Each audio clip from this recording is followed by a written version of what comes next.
Hello, good afternoon और नमस्ते सभी को। यूकेपीएससी एनवायरमेंटल सुपरवाइज़र के लिए हम रिवीजन सीरीज़ लेके आए हैं, जिसमें आज क्लास नंबर 14 आपके लिए प्रस्तुत कर रहे हैं। और अब तक मैंने आपको बताया है ऑर्गेनिक का जितना भी रिवीजन था वो करा दिया है।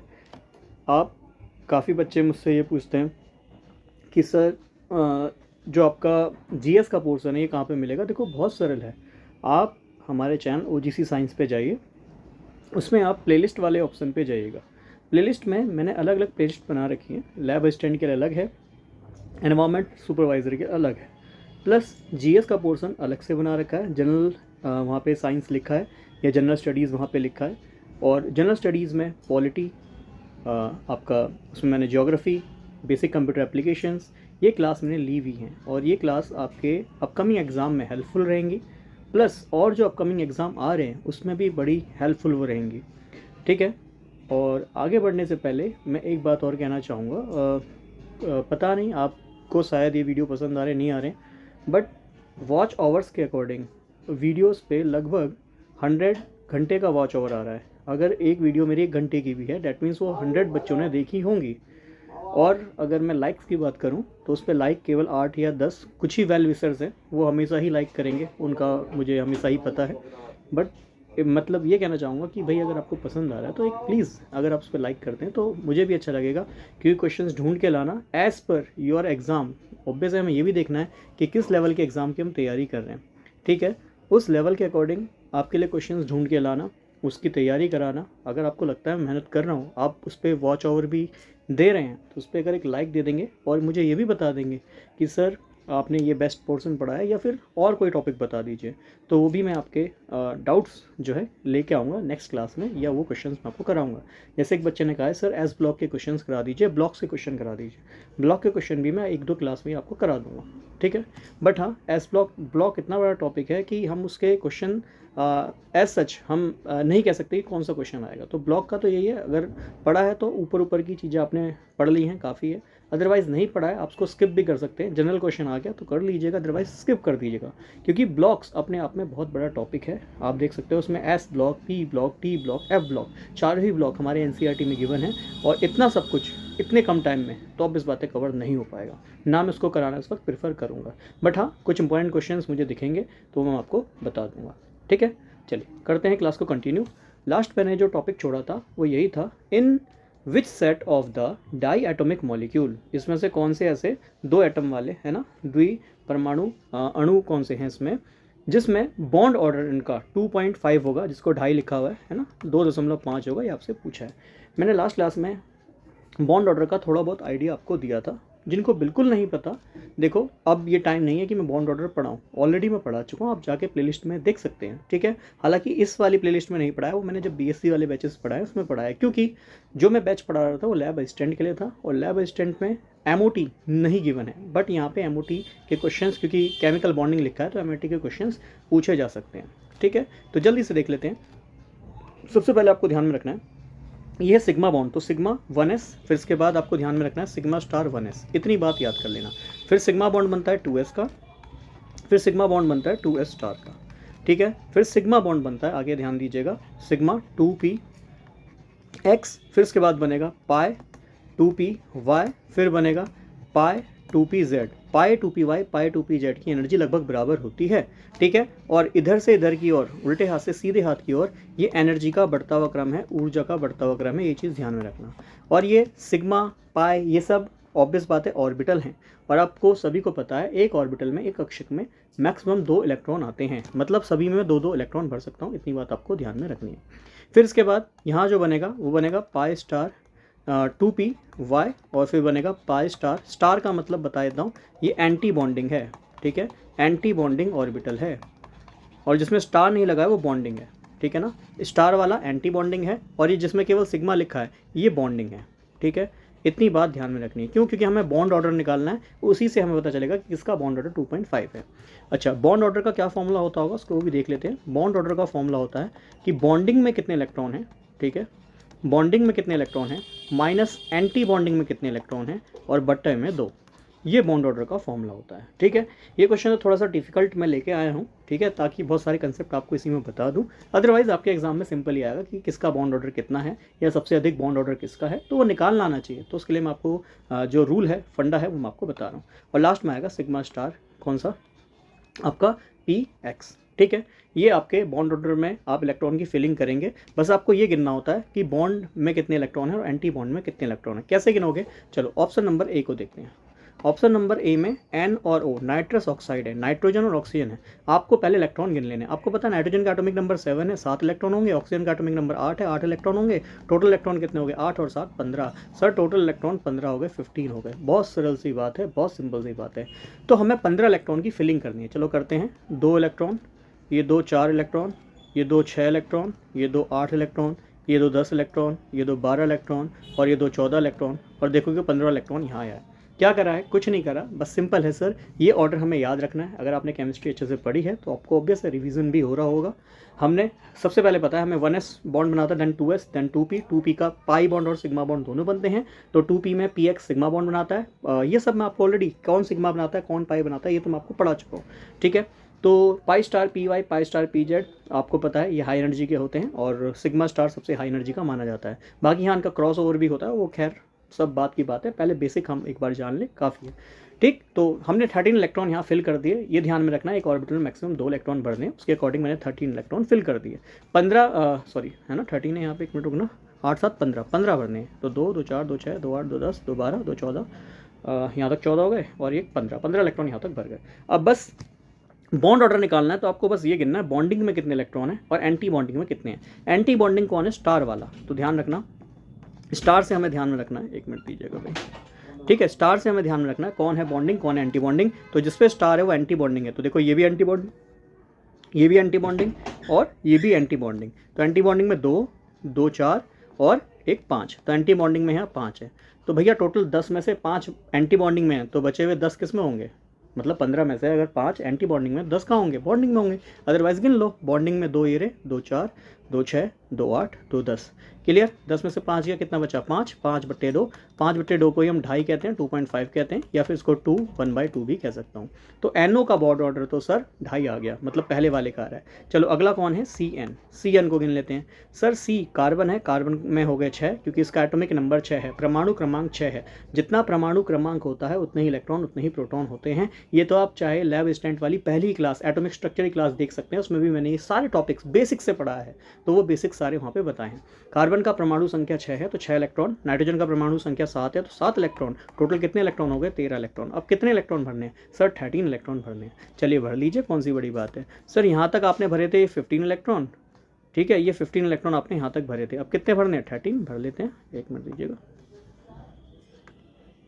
ठीक है, कितने भरने, 13। तो 2 2 4 2 6 2 8 2 10 2 12 और एक ये 13, 13 इलेक्ट्रॉन यहाँ आ गया।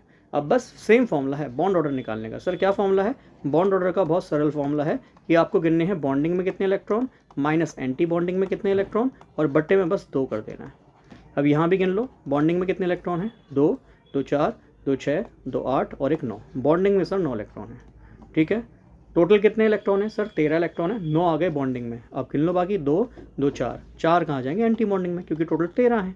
बट्टे में कितना, 2, 9 में से 4 गया, कितना बचा, 5 5 बट्टे 2 कितना होता है सर, 2.5 होता है। मतलब इसका बॉन्ड ऑर्डर भी सर 2.5 आया, इसका भी 2.5 आया। अब CN निकाल लेते हैं, बहुत सिंपल है सर। CN पे थे 13 इलेक्ट्रॉन, CN माइनस कब बनेगा आप सभी को पता है, जब कोई इलेक्ट्रॉन लेता है उसी पे माइनस चार्ज आता है। तो पहले CN पे 13 इलेक्ट्रॉन थे, एक और ले लिया, अब कितने इलेक्ट्रॉन हो गए सर, इस पर 14 इलेक्ट्रॉन हो गए। तो अब बस यहाँ पे 14 इलेक्ट्रॉन फिल करने, 13 ये थे, मतलब 14 इलेक्ट्रॉन भी यहाँ आएगा। ध्यान रखना, अफबाउ का नियम हमने पढ़ा हुआ है, इलेक्ट्रॉन हमेशा कम एनर्जी से भरते हैं और अधिक ऊर्जा की ओर भरते हुए चलते हैं। ठीक है, तो ऑब्वियस बात है यहाँ 14 इलेक्ट्रॉन आ गए। 14 इलेक्ट्रॉन कहाँ आया सर, बॉन्डिंग में ही आया। गिन लो, टोटल इसके पास 14 इलेक्ट्रॉन है, तो 2 2 4 2 6 2 8 2 10। सर 10 तो हैं बॉन्डिंग में और बचे कितने, 4, वो होंगे एंटी बॉन्डिंग में। बट्टे में कितना, 2, तो 10 में से 4 गया 6, 6 बट्टे 2 कितना बचा, 3 बचा। मैं अब भी कह रहा हूँ ये क्वेश्चन इस एग्जाम के पॉइंट ऑफ व्यू से थोड़ा हार्ड है, बट इस क्वेश्चन के माध्यम से हम बहुत सारे कंसेप्ट को समझ रहे हैं। सर यहाँ पे इसका बॉन्ड ऑर्डर 3 आया, हमें तो 2.5 चाहिए था, मतलब पहला दूसरा है बट तीसरा नहीं है, तो ऑप्शन ए गलत हो गया। क्लियर, चलो आगे O2 का जल्दी से निकाल के देखते हैं। ठीक है, चलो तो जल्दी से देखो मुझे किस किस का निकालना है, O2 प्लस N2 प्लस और Cn प्लस का। चलो O2 प्लस, ठीक है, एक मिनट दीजिएगा, N2 प्लस और Cn प्लस का, ठीक है, N2 प्लस और Cn प्लस, इनका बॉन्ड ऑर्डर निकालना है।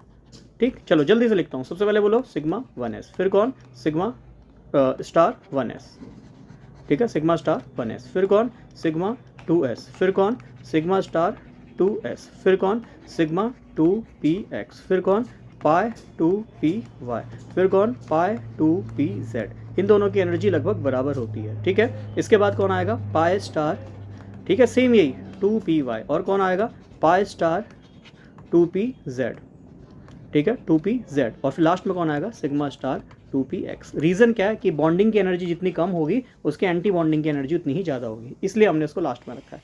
हमने बताया आपको एनर्जी का बढ़ता हुआ क्रम है, आवभाव का नियम भी हमें याद रखना है कि इलेक्ट्रॉन एनर्जी के बढ़ते हुए क्रम में हम भरते हैं। तो भाई ऑक्सीजन O2 प्लस है, कैसे बना होगा, जल्दी से देखो। O2 होगा, O2 एक ऑक्सीजन का एटॉमिक नंबर 8, मतलब एक ऑक्सीजन पे 8 इलेक्ट्रॉन, 2 पे कितने होंगे सर, 16 होंगे। अब O2 प्लस कब बनेगा, जब एक O2 अपना एक इलेक्ट्रॉन दे देगा। बचपन से पढ़ने, जो इलेक्ट्रॉन देता है उस पर प्लस चार्ज आता है। 16 थे, एक दे दिया, अब कितने बचे, 15। कितने इलेक्ट्रॉन फिल करने, 15 करने, कर दो। 2 2 4 2 6 2 8 2 10 2 12 और 2 14 और एक 15। 15 है तो सेम वही कहानी बनी ना, क्या बनी कि सर बॉन्डिंग में 10, एंटी बॉन्डिंग में 5, बट्टे में 2। 15 वाले का सेम याद रखो भाई, अब तो ये तुरंत याद होना चाहिए, है ना। 15 नहीं, ये 5/2 हो जाएगा, 5/2 मतलब 2.5 होगा। O2 प्लस 2.5 होगा। N2 प्लस को देखो, N2 प्लस को देखूं, सर ये N2 था, है ना, N2 था। एक नाइट्रोजन पे 7 इलेक्ट्रॉन, क्योंकि एटॉमिक नंबर 7 होता है, परमाणु क्रमांक 7 होता है। 2 पे कितने हो जाएंगे, 14 इलेक्ट्रॉन हो जाएंगे। ठीक है, और यहाँ से आपने इलेक्ट्रॉन निकाल दिए, तो 14 में से एक इलेक्ट्रॉन निकल गया। कितने इलेक्ट्रॉन बचे, 13। भाई भर लो 13, सर 13 भर रहा था यहाँ तक। 13 वाला अभी तो करा, क्या करा था कि 9 थे बॉन्डिंग में, 4 थे एंटी बॉन्डिंग में, बट्टे में 2। 9 में से 4 गया 5, 5/2, 5/2 मतलब ये भी 2.5 है ना। अब लास्ट आ जाओ Cn पे, C और N। भैया कार्बन का एटॉमिक नंबर 6 है, N Cn तो अभी निकाला, जस्ट अभी निकाला था Cn, है ना, ये रहा Cn, 14 इलेक्ट्रॉन भरा था, और Cn का हमने बॉन्ड ऑर्डर निकाल के देखा था। तो Cn में हमने देखा कितना आया था Cn का, जल्दी से बताओ। Cn का सर, Cn प्लस है, बट ये माइनस नहीं है, प्लस है। अच्छा, ये चीज़ ध्यान में रखना, एक मिनट दीजिएगा, मैंने यहाँ माइनस लिखा है, ये प्लस है, ठीक है। चलो प्लस का भी देख लेते हैं, ये यहाँ पे लिख नहीं पा रहा, अच्छा ये, चलो कोई नहीं, ये प्लस है, मैं यहाँ साइड में लिखूँ, अच्छा ठीक है, लिख गया, ठीक है। Cn प्लस, तो गिन लो, कार्बन पे 6, नाइट्रोजन पे 7, है ना। पहले कैसे होगा ये देखो, Cn होगा ना, यहाँ 6 प्लस 7 कितने हो गए, 7 और 6, इस पर 13 इलेक्ट्रॉन होंगे। ठीक, अब इसने ऑब्वियस बात है प्लस चार्ज है तो एक इलेक्ट्रॉन दिया होगा, तो कितने इलेक्ट्रॉन बचे होंगे सर, 12 इलेक्ट्रॉन बचे होंगे। 12 कहाँ तक भरोगे, 2 2 4 2 6 2 8 2 10 2 12, यहाँ तक आप 12 भरोगे। अब यहाँ पे एक जो ट्रैप है उससे बच जाना बस बेटा जी, यहाँ पे बस यही बात समझ लेना, एग्जाम में बहुत हेल्प करेगा ये आपके, ये पॉइंट यहाँ पे, ठीक है। 2 2 4 2 6 2 8 2 10, 10 यहाँ भर दिए। अब यहाँ ध्यान रखना 2py और 2pz की ऊर्जा बराबर है, और जब भी एनर्जी बराबर होती है तो इलेक्ट्रॉन को हम सिंगल सिंगल भरते हैं, प्लीज़ इस चीज़ को ध्यान में रखना, ठीक है। जब भी एनर्जी, मैंने बताया 2py, पाई दोनों पाई हैं, दोनों ही पी के हैं, दोनों ही सेकंड सेल के हैं, दोनों ही सेकंड सेल के पाई ऑर्बिटल हैं, पाई ऑर्बिटल हैं तो इनकी एनर्जी सेम होगी, क्लियर है। सिग्मा से ज़्यादा होगी बट इनकी एनर्जी आपस में सेम होगी, और जब भी सेम इलेक्ट्रॉन होते हैं, 2 इलेक्ट्रॉन भरने हैं तो बराबर बराबर भरो, एक इस पे एक इस पे, बहुत सिंपल है। हालांकि उससे कोई फर्क नहीं पड़ेगा, बॉन्ड ऑर्डर में कोई चेंज नहीं आएगा, बट कई बार होता है कि भैया Cn प्लस है, बता दो Cn प्लस का जो लास्ट इलेक्ट्रॉन है वो कहाँ भरा जाएगा, तो ऐसे करके भी क्वेश्चन पूछ सकता है, इसलिए प्लीज़ ध्यान में रखिएगा। ठीक, तो यहाँ पे पाई और पाई एक एक इलेक्ट्रॉन। अब गिन लो बॉन्डिंग में कितने इलेक्ट्रॉन हैं, 2, ये 2 4, ये 2 6 और 2 8। बॉन्डिंग में सर यहाँ 2 इलेक्ट्रॉन हैं। एंटी बॉन्डिंग में कितने हैं, टोटल भरे हैं 12, तो एंटी बॉन्डिंग में 4 होंगे, बट्टे में 2, तो 8 में से 4 गया बट्टे 2, मतलब 4/2, डेट मीन से कितना आ गया, 2। इनका बॉन्ड ऑर्डर 2 है। इतनी सी बात हमें समझ में आ रही होगी, क्लियर। अच्छा, अब मैं काफ़ी बच्चों को ये भी बताता हूँ बॉन्ड ऑर्डर का एक्चुअली मतलब क्या होता है। जैसे और डाई ऑक्सीजन का बॉन्ड ऑर्डर निकालोगे तो ये 2 आएगा। 2 का मतलब ये है कि ऑक्सीजन ऑक्सीजन के बीच में एक डबल बॉन्ड है, सिंपल सा फंडा है। जैसे डाई नाइट्रोजन का बॉन्ड ऑर्डर 3 आता है, कितना आता है, 3 आता है। 3 का मतलब इसके बीच में ट्रिपल बॉन्ड होगा, और ये होता भी है, क्लियर है, बहुत सरल सी बात। ठीक, चलो एक और पेज ऐड करके जो बचे हुए हैं उनको भी जल्दी से समझा देता हूँ, ठीक है। फिर से लिख देता हूँ जल्दी से एक बार आपके लिए, मैं फिर से लिख रहा हूँ क्या कि सबसे पहले सिग्मा 1s, फिर सिग्मा 1s का एंटी बॉन्डिंग, पहले बॉन्डिंग होगा देन एंटी बॉन्डिंग होगा, ठीक है। तो सिग्मा 1s का एंटी बॉन्डिंग, फिर कौन, सिग्मा 2s, फिर 2s का एंटी बॉन्डिंग, या 2s नीचे लिखना, एंटी बॉन्डिंग ऊपर लिख लेना, ठीक है। फिर इसके बाद कौन, सिग्मा 2px, क्योंकि देखो पहले आपको पता है s ऑर्बिटल आता है, देन 2s आता है, देन 2p आता है, तो पहले सिग्मा का बॉन्डिंग एंटी बॉन्डिंग, फिर सिग्मा का बॉन्डिंग एंटी बॉन्डिंग। क्लियर। अब कहोगे सर आज की क्लास का पहला ही क्वेश्चन इतना ढांसू रख दिया है ना, हमें तो समझने में ही दिक्कत आ रही है।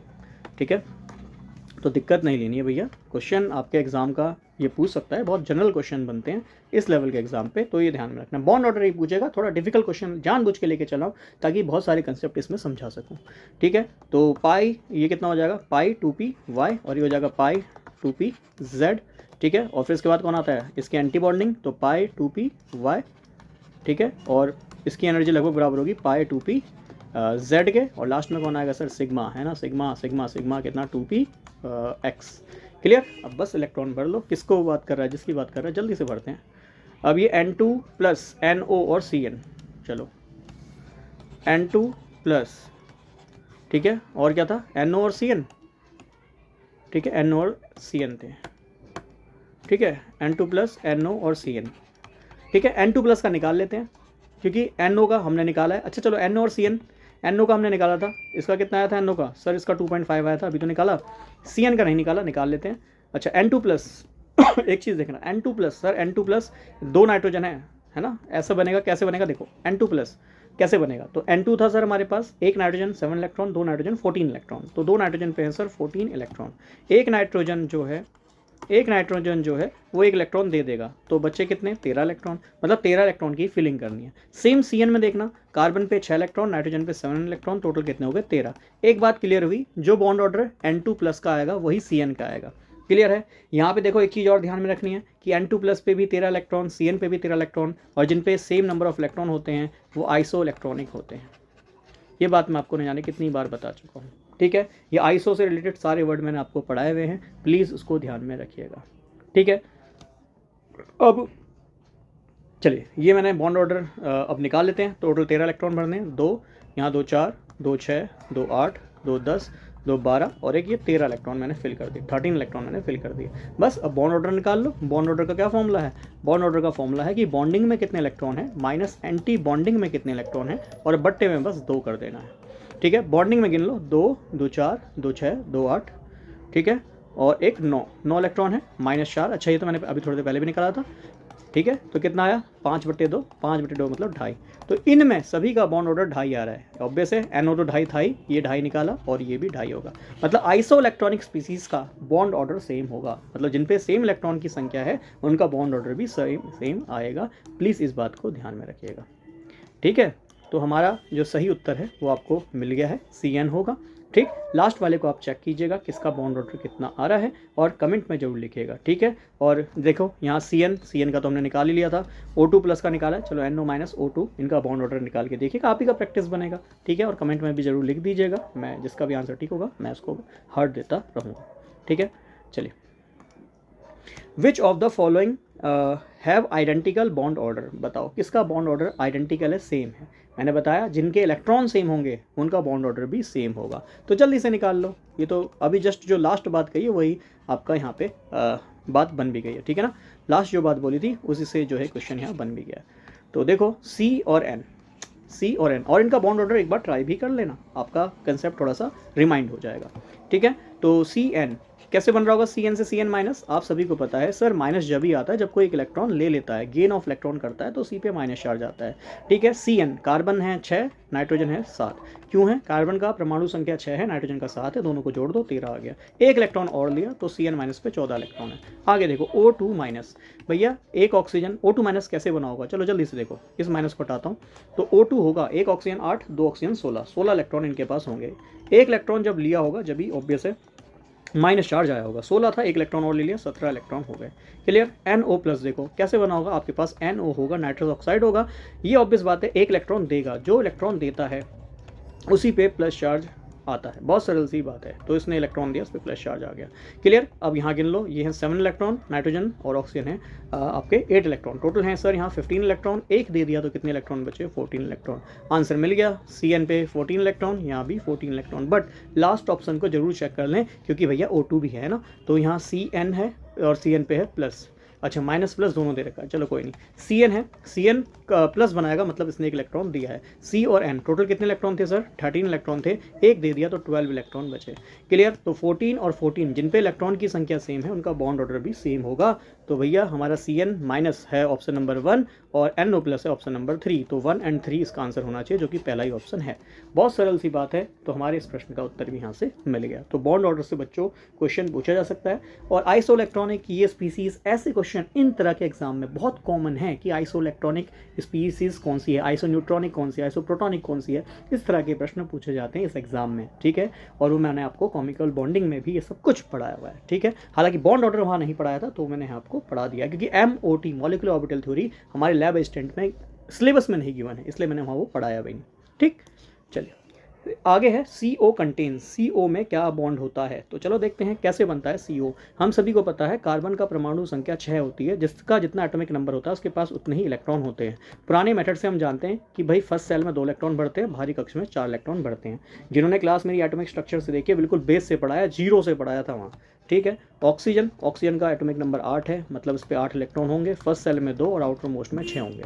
चलो कार्बन के बाहरी कक्ष में 4 इलेक्ट्रॉन है, ये बात तो हमें समझ में आई, और ऑक्सीजन के बाहरी कक्ष में 6 इलेक्ट्रॉन है, ये भी बात हमें समझ में आई। अब हमें पता है इलेक्ट्रॉन की शेयरिंग होती है, शेयरिंग से बनता है एक बॉन्ड। तो यहाँ कार्बन ऑक्सीजन इलेक्ट्रॉन की शेयरिंग करेंगे और ये कार्बन ऑक्सीजन यहाँ इलेक्ट्रॉन की शेयरिंग करेंगे। शेयरिंग ऑफ इलेक्ट्रॉन से एक बंध बनता है जिसको हम कोवैलेंट बॉन्ड कहते हैं, ठीक है जी। शेयरिंग ऑफ इलेक्ट्रॉन से एक बॉन्ड बनता है जिसको सर हम कोवैलेंट बॉन्ड कहते हैं। तो कार्बन और ऑक्सीजन के बीच में यहाँ डबल बॉन्ड बना, कार्बन पे एक इलेक्ट्रॉन का पेयर बच गया और ऑक्सीजन पे यहाँ एक इलेक्ट्रॉन का पेयर बच गया। दैट मीन्स ऑक्सीजन के पास 2 इलेक्ट्रॉन, 2 ये 4 इलेक्ट्रॉन, 2 बॉन्ड में 6 इलेक्ट्रॉन, 2 इस बॉन्ड में 8 इलेक्ट्रॉन। ऑक्सीजन का अष्टक तो पूरा हो गया, ऑक्टेट तो पूरा हो गया, बट कार्बन के पास 2, 2, 4 और ये इलेक्ट्रॉन बचे 6 ही इलेक्ट्रॉन है। ऐसे केस में ऑक्सीजन को तरस आएगा और उससे क्या कर ले, कोई बात नहीं, तेरे अगर ऑक्टेट पूरा नहीं है तो कुछ समय के लिए मेरे इलेक्ट्रॉन को तू धारण कर ले, है ना, कुछ समय के लिए मेरे इलेक्ट्रॉन को होल्ड तू कर ले, और आप देखोगे कार्बन ऑक्सीजन के बीच में से ट्रिपल बॉन्ड बन जाएगा, या फिर एक कोऑर्डिनेट बॉन्ड बन जाएगा, जहाँ पे एक एटम दूसरे एटम को पूरा का पूरा इलेक्ट्रॉन देता है, उसको हम कोऑर्डिनेट बॉन्ड कहते हैं, या फिर सिंपली डेटिव बॉन्ड भी कह देते हैं, ठीक है। ये चीज़ ध्यान में रखिएगा। तो कार्बन ने ऑक्सीजन को इलेक्ट्रॉन दिया, तो हम जानेंगे कार्बन और ऑक्सीजन के बीच में ऐसे ट्रिपल बॉन्ड है या ऐसा एक डेटिव बॉन्ड है, ठीक है, कोऑर्डिनेट बॉन्ड है, ये ध्यान में रखना है। या तो उसको ऐसे रिप्रेजेंट कर सकते हैं, या फिर मॉडर्न तरीका ये कहता है कि हम यहाँ पे ट्रिपल बॉन्ड बनाएं। ऑक्सीजन ने अपने इलेक्ट्रॉन दिए हैं कार्बन को, तो ऑक्सीजन पाया प्लस चार्ज और कार्बन पाया माइनस चार्ज, और एक इलेक्ट्रॉन का पेयर बनाना ना भूलना, ठीक है। बहुत सरल सी बात है, ये ध्यान में रखना। अब CO में कितने बॉन्ड होते हैं गिन लो। तो एक है सिंगल बॉन्ड, अच्छा क्या लिखा है, 1 सिंगल एंड 1 ट्रिपल बॉन्ड, ऐसा तो हो ही नहीं सकता, ठीक है। सिंगल बॉन्ड है नहीं, डबल बॉन्ड है नहीं, आंसर क्या आ गया, ट्रिपल बॉन्ड, ठीक है। बहुत सिंपल है, CO पे क्या होता है, ट्रिपल बॉन्ड होता है, ध्यान में रखिएगा। ऐसी NO पे पूछ लेगा, है ना, तो बस इसके लिए क्या लगाना है, हमें ऑक्टेट थ्योरी लगानी और बॉन्ड बता देने किसमें कितने होंगे। आगे है the number of unpaired electrons in Ni2+। I think मुझे लगता है क्वेश्चन में आपसे इसके लिए बातचीत कर चुका हूँ, रिपीटेड क्वेश्चन ये है, ठीक है। तो इसको जल्दी से देख लेते हैं एक बार, रिपीटेड मुझे लग रहा है। Ni इसका इलेक्ट्रॉनिक कॉन्फिगरेशन एटॉमिक नंबर 28 होता है, इलेक्ट्रॉनिक विन्यास लिखो तो ये बनेगा AR कितना 3D8 4s2, ठीक है। आप सभी को इतनी देर से कह रहा हूँ, जो इलेक्ट्रॉन देता है उसी पे प्लस चार्ज आता है।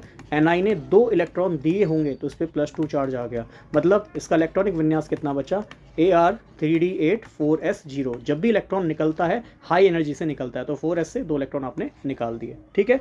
4s से इलेक्ट्रॉन निकला, 3D में 8 इलेक्ट्रॉन बचा, आपको पता ही है D सबसेल में मैक्सिमम 10 इलेक्ट्रॉन भरते हैं, और इलेक्ट्रॉन हम सिंगल भरते हैं, तो भर दीजिए 8 इलेक्ट्रॉन। पहले हम ये 5 इलेक्ट्रॉन सिंगल भरेंगे, क्यों, क्योंकि हुंस का नियम पढ़ाया था। इसके बाद यहाँ इलेक्ट्रॉन की पेयरिंग होती है, तो ये मैंने 8 इलेक्ट्रॉन भर दिए। 8 इलेक्ट्रॉन भरे तो मैंने देखा यहाँ 3 इलेक्ट्रॉन के पेयर बन रहे हैं और बाकी 2 अनपेयर्ड हैं। अनपेड इलेक्ट्रॉन कितने हैं, नंबर ऑफ अनपेड इलेक्ट्रॉन 2 हैं, तो 2 हैं, इसलिए कैसा हो जाएगा, नंबर ऑफ अनपेड इलेक्ट्रॉन कितने जाएंगे 2, और जिस पे नंबर ऑफ अनपेड इलेक्ट्रॉन होते हैं वो कैसा होता है, याद कीजिए, पैरामैग्नेटिक, अनुचुंबकीय, है ना, अनुचुंबकीय, मतलब चुंबक की तरफ ही अट्रैक्ट होगा। फिर हमने मैग्नेटिक मोमेंट की भी बात करी थी, याद कर लेना, ठीक है। √n+2 बोहर मैग्नेट्रॉन, n की वैल्यू यहाँ 2 पुट करना, क्योंकि 2 अनपेड इलेक्ट्रॉन है, तो इसकी वैल्यू लगभग कितनी आ जाएगी, √8, जो कि 2.83 है। आई थिंक ये क्वेश्चन रिपीटेड है, कल भी मैंने कराया था, ठीक। चलिए, विच सेट सोज इनर्ट पेयर इफेक्ट, ये इनर्ट पेयर इफेक्ट क्या है, तो मैंने काफ़ी डीप में ये बहुत बार पढ़ाया हुआ है, ठीक है। आप बीएससी वाले बैचेस हमारे देख सकते हैं, जिसमें लेंथेनाइट कॉन्ट्रैक्शन वगैरह मैंने पढ़ाया है, वहाँ पे मैंने इनर्ट पेयर को काफ़ी बार डिस्क्राइब करके पढ़ाया है और उसके सारे एप्लीकेशंस भी मैंने वहाँ पे बताए हैं। बट अभी फ़िलहाल के लिए जो मैं बता रहा हूँ वो बस समझने की कोशिश कीजिएगा। होता क्या है कि पी ब्लॉक में, ठीक है जी, पी ब्लॉक में होता क्या है कि पी ब्लॉक में जो लोअर एलिमेंट्स होते हैं जैसे NH2 NP1, अब पी ब्लॉक में सबसे पहली बात P1, ये P1 वाला जो ब्लॉक आता है ये हमारा ग्रुप नंबर 13 होता है। आवर्त सारणी का जो हमारा ग्रुप है, वर्ग 13 होता है। ध्यान रखना, इसमें आता है बोरोन, ठीक है, एल्युमिनियम, फिर इनिडियम, फिर गैलियम और लास्ट में आता है थेलियम, ठीक है। और इससे आगे के जो भी पी ब्लॉक होंगे जैसे NH2 NP2, मतलब पी में 2 इलेक्ट्रॉन, ठीक है, ये हमारा ग्रुप नंबर 14 होता है जो कार्बन फैमिली है, ठीक है। कार्बन, सिलिकॉन, जर्मेनियम और कौन होगा, स्टेनस और लास्ट प्लम्बेट, है ना, पीबी प्लम्बेट, ठीक है। SN10 हो गया स्टेनस और पीबी प्लम्बेट लेड हो गया, ठीक। चलिए इसके बाद जैसे NH2 NP3, ठीक है, और यहाँ ये हमारा ग्रुप नंबर 15 हो गया। इसमें कौन सा एलिमेंट होते हैं, नाइट्रोजन फैमिली होती है, ठीक है, जिसको हम पिनकोजेंस भी कहते हैं। तो nitrogen, phosphorus, arsenic, antimony Sb हो गया, ठीक है, और बिस्मथ, है ना, लास्ट में बिस्मथ आता है। तो ये हमारे एलिमेंट्स हो गए। ऐसा देखा जाता है कि जो ये ग्रुप हैं इस पे NH2 NP1 है, मतलब ये 3 इलेक्ट्रॉन दे सकता है, एक P से एक S से, मतलब S से 2, ठीक है। तो हमें पता है 3 इलेक्ट्रॉन दे देगा, P से 1 S से 2, तो मतलब इनकी ऑक्सीडेशन स्टेट, ऑक्सीकरण अवस्था +3 होनी चाहिए, +3 होनी चाहिए, +3 होनी चाहिए। +3 के साथ ये +1 भी दिखाता है और +3 के साथ ये +1 भी दिखाता है। और ऐसा देखा गया कि इसकी +1 ऑक्सीकरण अवस्था ज़्यादा स्टेबल होगी। तो इनर्ट पेयर इफेक्ट क्या कहता है कि जो पी ब्लॉक के ये निचले वाले एलिमेंट्स हैं, चाहे थेलियम हो गया, लेड हो गया, बिस्मथ हो गया, आगे वाले जो भी एलिमेंट्स आएंगे, ठीक है, चाहे ग्रुप 16 ग्रुप 17 हो गया, है ना, ग्रुप 16 तक जनरली देखा जाता है। तो इसमें देखा जाता है कि जो लोवेस्ट एलिमेंट हैं इनका जो ऑक्सीकरण अवस्था है ग्रुप की ऑक्सीडेशन स्टेट से N-2 हो जाएगी। जो भी ग्रुप की ऑक्सीजन स्टेट होगी, जैसे इस ग्रुप की ऑक्सीकरण अवस्था +3 है तो +3 में से 2 कम हो जाएगी, डेट मीन्स +1। ऐसे ही इस ग्रुप में देखिए, ये अगर P से 2 इलेक्ट्रॉन दे दे, S से 2 इलेक्ट्रॉन दे दे, मतलब ये 4 इलेक्ट्रॉन देगा, तो उसकी ऑक्सीकरण अवस्था +4 आ जाएगी। सिमिलरली यहाँ भी +4 आ जाएगी, यहाँ +4 के साथ साथ +2 भी देखने को मिलेगी। सिमिलरली +4 के साथ +2 भी देखने को मिलेगी और यहाँ भी +4 के साथ +2 देखने को मिलेगी। और हम देखेंगे लेड ज़्यादातर +2 में मिलेगा, है ना। मिलना किस में चाहिए, +4 में, बस +4 की जगह +2 में मिलेगा। मतलब ग्रुप की ऑक्सीजन स्टेट +4 थी, +4 में से 2 घटा दो, +2 में मिलेगा। सेम यहाँ देखो भाई, 3 यहाँ से दे दे, 2 यहाँ से दे दे, +5 दिखेगा। सिमिलरली यहाँ भी +5 दिखेगा, ये +5 के साथ +3 दिखेगा। क्यों? क्योंकि 2 कम करना है, +5 के साथ +3 दिखेगा, +5 के साथ +3 दिखेगा। बट ये जो बिस्मथ है ना, ये +5 में ना दिखकर ये +3 में दिखाई देगा। क्यों? क्योंकि भैया यहाँ पे लगा inert pair effect. Inert pair effect ये कहता है कि ये जो S के 2 इलेक्ट्रॉन हैं, ये निचले वाले जो एलिमेंट है, लास्ट वाले जो एलिमेंट हैं उस ग्रुप के, है ना, ये लास्ट वाले जो तत्व है उनका जो S है, S के 2 इलेक्ट्रॉन हैं, इनर्ट, नाम से पता चल रहा है इनर्ट मतलब जो रिएक्शन ना करे, है ना, जिसकी अभिक्रिया ना हो। पेयर का मतलब ऐसा जोड़ा, भाई वो जोड़ा किस में दिखाई दे रहा है, NH2 में दिखाई दे रहा है। तो S के 2 इलेक्ट्रॉन ऐसा पेयर बनाएंगे कि यह इनर्ट हो जाएंगे, रिएक्ट नहीं करेंगे। तो बेटा जी, जब S के 2 इलेक्ट्रॉन लास्ट वाले के लिए, देखो लास्ट वाले के लिए इनर्ट हो गए, मतलब ये रिएक्ट नहीं करेंगे। कौन करेगा? केवल P का 1 इलेक्ट्रॉन। जब 1 इलेक्ट्रॉन रिएक्ट करेगा तो कितनी ऑक्सीजन स्टेट दिखाएगा? 1 इलेक्ट्रॉन देने के बाद +1 दिखाएगा। दिखाना कितना था? +3, क्योंकि 1 यहाँ से देता, 2 यहाँ से देता, +3 इलेक्ट्रॉन, +3 ऑक्सीजन स्टेट दिखाता 3 इलेक्ट्रॉन देने के बाद। बट थेलियम के केस में S के 2 इलेक्ट्रॉन इनर्ट हो जाते हैं। क्यों हो जाते हैं? तो उसके पीछे का कारण बहुत सारे होते हैं, जिसमें आप लेंथेनाइड कॉन्ट्रैक्शन देखते हो उसका रीज़न, ठीक है, लेंथेनाइड कॉन्ट्रैक्शन, ठीक है। एक तो इसका लेंथेनाइड कॉन्ट्रैक्शन इसका कारण देखते हो, ऊपर से D ब्लॉक के एलिमेंट जिनका साइज लेफ्ट से राइट की ओर घट रहा होता है ना, लेफ्ट से राइट की ओर D ब्लॉक का साइज घट रहा होता है। तो 2 चीज़ देखने को मिलती है, एक तो lanthanide contraction and size of the D block. तो इसके 2 कारण हो गए इनर्ट पेयर इफेक्ट के। कारण भी बता दिया, होता क्या ये भी बता दिया कि भाई P ब्लॉक के केस में जो लास्ट वाले एलिमेंट्स हैं उसके वर्ग में, उसके ग्रुप में, तो उनका ऑक्सीजन स्टेट ग्रुप के ऑक्सीजन स्टेट से -2 दिखाई देता है। मतलब P ब्लॉक में अगर NH2 NP1 है, मतलब ग्रुप नंबर 13 है, तो उनकी ऑक्सीजन स्टेट +3 दिखाई देती है। बट जैसे ही थेलियम पे आता हूँ, +3 के साथ +1 भी दिखाता है, बट ज़्यादातर कंपाउंड उसके +1 में ही दिखाई देते हैं। तो आपके एग्जाम में आता है क्वेश्चन कि TH, है ना, थेलियम Cl और THCl3 कौन ज़्यादा स्टेबल है? भाई यहाँ इसकी ऑक्सीजन स्टेट +1 है क्योंकि क्लोरीन पे -1 है, यहाँ पे क्लोरीन 3 है मतलब -3 हो गया, तो थेलियम पे +3 होगा। तो अब बता दो कौन सा वाला थेलियम ज़्यादा स्टेबल होता है? +1 वाला, तो THCl ज़्यादा स्टेबल होगा। ऐसे ही PbCl2 और PbCl4 कौन ज़्यादा स्टेबल होगा? सर ऑब्वियस है, PbCl4 में इसकी ऑक्सीकरण अवस्था +4 है और यहाँ पे +2 है, तो +2 में ज़्यादा स्टेबल होता है। क्यों? क्योंकि इसमें लग रहा है इनर्ट पेयर इफेक्ट। सिंपल सा फंडा है, ध्यान में रखिएगा। अब बस आ जाइए क्वेश्चन पे, which set follows inert pair effect? कौन सो करेगा? बेटा Fe आ गया, Fe तो डी ब्लॉक का एलिमेंट होता है, हटा दो। अरे ये तो सारे डी ब्लॉक है, CO निकल, तो डी ब्लॉक वाले दिखाते हैं क्या? नहीं। BaAlGa, भैया ये तो ऊपर वाले एलिमेंट है, देखो ये हो गया बोरॉन, एल्युमिनियम और गैलियम, है ना, ये तो ऊपर वाले हो गए, ये अभी इसको थोड़ा सा स्किप करते हैं। ठीक, अब देखो HENEAR, ये तो नोबल गैस है, ये तो दिखाती नहीं, सर आपने बताया था मैक्सिमम ग्रुप नंबर 16 तक दिखाता है, और ये तो नोबल गैस है, ग्रुप नंबर 18 है, 0 ग्रुप है, एरोजन से इनर्ट एलिमेंट्स हैं, इतने सारे नाम बोल दिए। खैर यहाँ देखो GeSnPb, जर्मेनियम, स्टेनस और लेड, तो देखो कहाँ है हमारा जर्मेनियम, जर्मेनियम ये रहा, स्टेनस ये रहा, लेड ये रहा, ठीक है, ये नीचे वाले एलिमेंट हैं, जबकि इस वाले में देखो ये है BaAl और आपका Ga, इसमें जबकि BaAl आपके ऊपर वाले एलिमेंट हैं, तो ये भी ऑप्शन नहीं होगा, तो मोस्ट प्रोबेबल आंसर लगाना है, तो अब इस बात है नीचे वाले एलिमेंट ही दिखेंगे, तो GeSnPb देखो +4 +2 लिखा हुआ है इसके आगे, तो ये चीज़ आपको ध्यान में रखनी है। ठीक है, तो ये है हमारा इनर्ट पेयर इफेक्ट, प्लीज़ ध्यान में रखिएगा। उसके कारण भी बता दिए, क्या कारण है? एक तो लेंथेनाइट कॉन्ट्रैक्शन, कॉन्ट्रैक्शन का मतलब होता है सिकुड़ना, इससे पहले ये थेलियम हो गया, इससे पहले सारे लेंथेनाइट्स आते हैं, उसके बाद डी ब्लॉक आते हैं। लेंथेनाइट में भी साइज की कमी होती है, डी ब्लॉक में भी साइज की कमी होती है, साइज की कमी होने की वजह से ऊपर से नीचे आते हैं, साइज बढ़ना चाहिए, साइज बढ़ने की जगह घट जाता है, जिसकी वजह से S के 2 इलेक्ट्रॉन न्यूक्लियस के क्लोज पहुंच जाते हैं, न्यूक्लियस उन इलेक्ट्रॉन को अपनी ओर खींचता है, जिसकी वजह से ज़्यादा न्यूक्लियर फोर्स लगता है, वो न्यूक्लियर फोर्स S के इलेक्ट्रॉन को नहीं निकलने देता, जिसकी वजह से केवल P का इलेक्ट्रॉन निकल पाता है, जिसकी वजह से इनकी ऑक्सीजन स्टेट ग्रुप की ऑक्सीजन स्टेट से -2 हो जाती है, क्योंकि S के 2 इलेक्ट्रॉन नहीं निकलने वाले due to high nuclear charge. खैर इतनी बातें बता दी, क्लास 12th जो पढ़ के आए हैं उनको ये बहुत ज़्यादा हाई लेवल का लग रहा होगा, इसलिए जो बात अभी तक समझाई है प्लीज़ उसको ध्यान में रखना, नोट कर लेना। ठीक है, चलिए आगे बढ़ते हैं। The element which has highest ionization potential, किस तत्व का सबसे अधिक आयनन विभव होगा? हिंदी माध्यम वाले किसी बात की कोई टेंशन ना लें, किसका आयनन विभव सबसे अधिक होगा? आज की क्लास में आते ही सर बहुत हार्ड क्वेश्चन लेके आ रहे हो, है ना, बट ये आयनाइजेशन पोटेंशियल बहुत सरल है, आप सभी ने पढ़ा है। आयनन विभव क्या होता है? ये वो मिनिमम ऊर्जा होती है ना, minimum energy which is required to eject the electron from an isolated gases element, मतलब किसी भी आइसोलेट का मतलब बिल्कुल अलग हटाया हुआ, एक एटम पकड़ा गैस का, उसको हटा के अलग कर दिया, अब उस गैस के मॉलिक्यूल में से एक इलेक्ट्रॉन निकालने के लिए जो मिनिमम ऊर्जा देनी पड़ेगी उसी को हम आयनाइजेशन पोटेंशियल या फिर आयनाइजेशन एनर्जी कहते हैं। आयनाइजेशन पोटेंशियल या आयनन विभव या आयनाइजेशन ऊर्जा, आयनन ऊर्जा कहते हैं। अब यही बोल रहा है किसकी सबसे ज़्यादा आयनाइजेशन एनर्जी होती है, तो कौन कौन दिया है? तो यहाँ बोरोन दिख रहा है, यहाँ कार्बन दिख रहा है, और यहाँ कौन दिख रहा है? नाइट्रोजन दिख रहा है, और यहाँ दिख रहा है ऑक्सीजन। अच्छा, ये तो सब एक साथ वाले दिख रहे हैं, अगल बगल वाले, बस ऑप्शन चेंज कर दिए। बोरोन का एटॉमिक नंबर 5, इसका 6, नाइट्रोजन का 7, ऑक्सीजन का एटॉमिक नंबर 8 होता है। याद कीजिए। अच्छा, मैंने कल की क्लास में सब कुछ पढ़ाया था, बस आयनाइजेशन पोटेंशियल वहाँ बताना भूल गया था, कोई बात नहीं, अभी देख लो।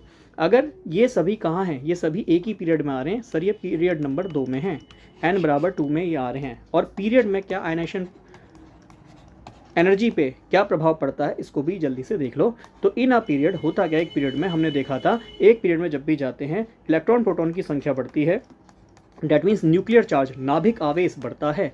न्यूक्लियर चार्ज बढ़ेगा तो हम जानते हैं न्यूक्लियर चार्ज बढ़ता है तो साइज घटता है, कल ही पढ़ाया था, साइज घटता है। ठीक है, जब न्यूक्लियर चार्ज बढ़ेगा, नाभिक आवेश बढ़ेगा, तो नाभिक उन इलेक्ट्रॉन को अपनी ओर खींच के रखेगा। जब इलेक्ट्रॉन को अपनी ओर खींचेगा तो बेटा क्या इलेक्ट्रॉन आसानी से निकल पाएगा? Answer is no. तो जब भी न्यूक्लियर चार्ज बढ़ता है, आयनन विभव, आयनाइजेशन पोटेंशियल बढ़ता है, ये बात ध्यान में रखना। तो नाभिक आवेश अगर बढ़ रहा होगा तो आयनन विभव भी बढ़ेगा, ध्यान में रखना। दोनों एक दूसरे के समान अनुपाती, डायरेक्टली प्रोपोर्शनल होते हैं। बातों को बिल्कुल दिमाग में प्लीज़ फिट कर लेना।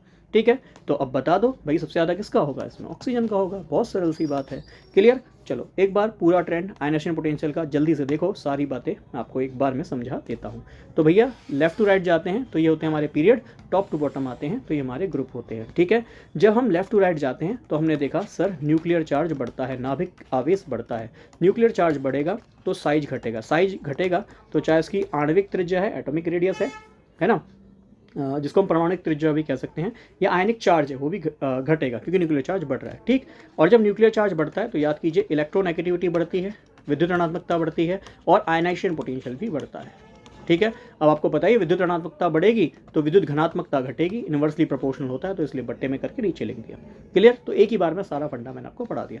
फिर जब ग्रुप में आते हैं ऊपर से नीचे, है ना, ग्रुप में ऊपर से नीचे आ रहे हैं तो क्या होगा, तो सर न्यूक्लियर चार्ज घटता है, न्यूक्लियर चार्ज घटता है क्योंकि नंबर ऑफ सेल बढ़ती हैं। न्यूक्लियर चार्ज बढ़ेगा तो साइज के v समानुपाती है, डेट मीन साइज बढ़ेगा। न्यूक्लियर चार्ज घटेगा तो साइज बढ़ेगा, ऊपर ही लिखा रिलेशन। साइज बढ़ेगा, न्यूक्लियर चार्ज घटेगा तो ऑब्वियस बात है इलेक्ट्रोनेगेटिविटी घटेगी, इलेक्ट्रोनेगेटिविटी घटेगी, इलेक्ट्रोनेगेटिविटी घटेगी तो इलेक्ट्रोपॉजिटिव करैक्टर बढ़ेगा, मतलब मेटल ज़्यादा अच्छा होगा, धातु ज़्यादा अच्छा होगा। अच्छा, अब न्यूक्लियर चार्ज घट रहा है तो हमने देखा न्यूक्लियर चार्ज डायरेक्टली प्रोपोर्शनल है, समानुपाती आयनाइजेशन पोटेंशियल के, तो आयनाइजेशन पोटेंशियल भी क्या हो जाएगा, घट जाएगा। क्लियर है, बहुत सरल सी बात है। डायरेक्ट क्वेश्चन आएगा, sodium potassium, lithium sodium potassium, बता दो, लिथियम है, सोडियम है, पोटेशियम है, बता दो किसका आयनाइजेशन पोटेंशियल सबसे ज़्यादा, या बढ़ता हुआ क्रम, घटता हुआ क्रम, ऐसे क्वेश्चन पूछ लेगा। तो हमें पता है ग्रुप नंबर 1 में लिथियम सबसे पहले आता है, सोडियम आता है, पोटेशियम आता है। ऊपर से नीचे की ओर जा रहा हूँ तो हमने क्या देखा, न्यूक्लियर चार्ज सर घट रहा है तो डेट मीन्स आयनाइजेशन पोटेंशियल भी घटेगा, तो इसलिए लिथियम का आयनाइजेशन पोटेंशियल, आयन अनुभव सबसे अधिक होगा, पोटेशियम का सबसे कम होगा। क्लियर, तो भाई ऑर्डर मिल गया, lithium then sodium then potassium. Clear, बाकी ये सब मैंने ऑलरेडी आपको डीप में पढ़ाया है। ठीक है, पीरियोडिसिटी पूरा पढ़ा है, ध्यान कीजिएगा। चलिए आगे बढ़ते हैं। According to Fajans rule, very important है फजान्स रूल, इस पर भी क्वेश्चन पूछ सकता है, कोई बड़ी बात नहीं है। ठीक, पर ये लेवल 3 का पद है, ये बस वो क्वेश्चन है कि अगर थोड़ा हार्ड पेपर बना तो ऐसे क्वेश्चंस दिख जाते हैं। ठीक है, तो फजान्स रूल, इसको हम पोलराइजेशन भी कहते हैं। ठीक है, और ये रैंडम क्वेश्चंस मेरे को जो मिलते रहे वो मैं ला के यहाँ पे कट कॉपी पेस्ट करता रहा। बस ये है कि जितना रिवीजन हो सकता है वो कर लो, है ना। मेन टॉपिक मतलब जो दिखते हैं एनसीईआरटी में उभर के, जहाँ से क्वेश्चन देखने को मिल जाते हैं। अगर एग्जामिनर के दिमाग में कुछ नहीं आया, एनसीईआरटी के किसी कोने पे देख लिया पोलराइजेशन या फजान रूल, एनसीईआरटी में मेंशन भी है, तो भैया थोड़ी सी दिक्कत आ जाती है। तो जल्दी से देखते हैं फजान्स रूल या पोलराइजेशन क्या होता है। बहुत सिंपल है, किसी भी छोटे कैटायन के द्वारा, है ना, किसी भी एनायन, और जनरल एनायन का साइज जितना बड़ा होगा उतना ज़्यादा इफेक्ट देखने को मिलेगा। कैटायन का साइज होना चाहिए छोटा, एनायन का साइज होना चाहिए बड़ा, इसे हम कहते हैं पोलराइजेशन।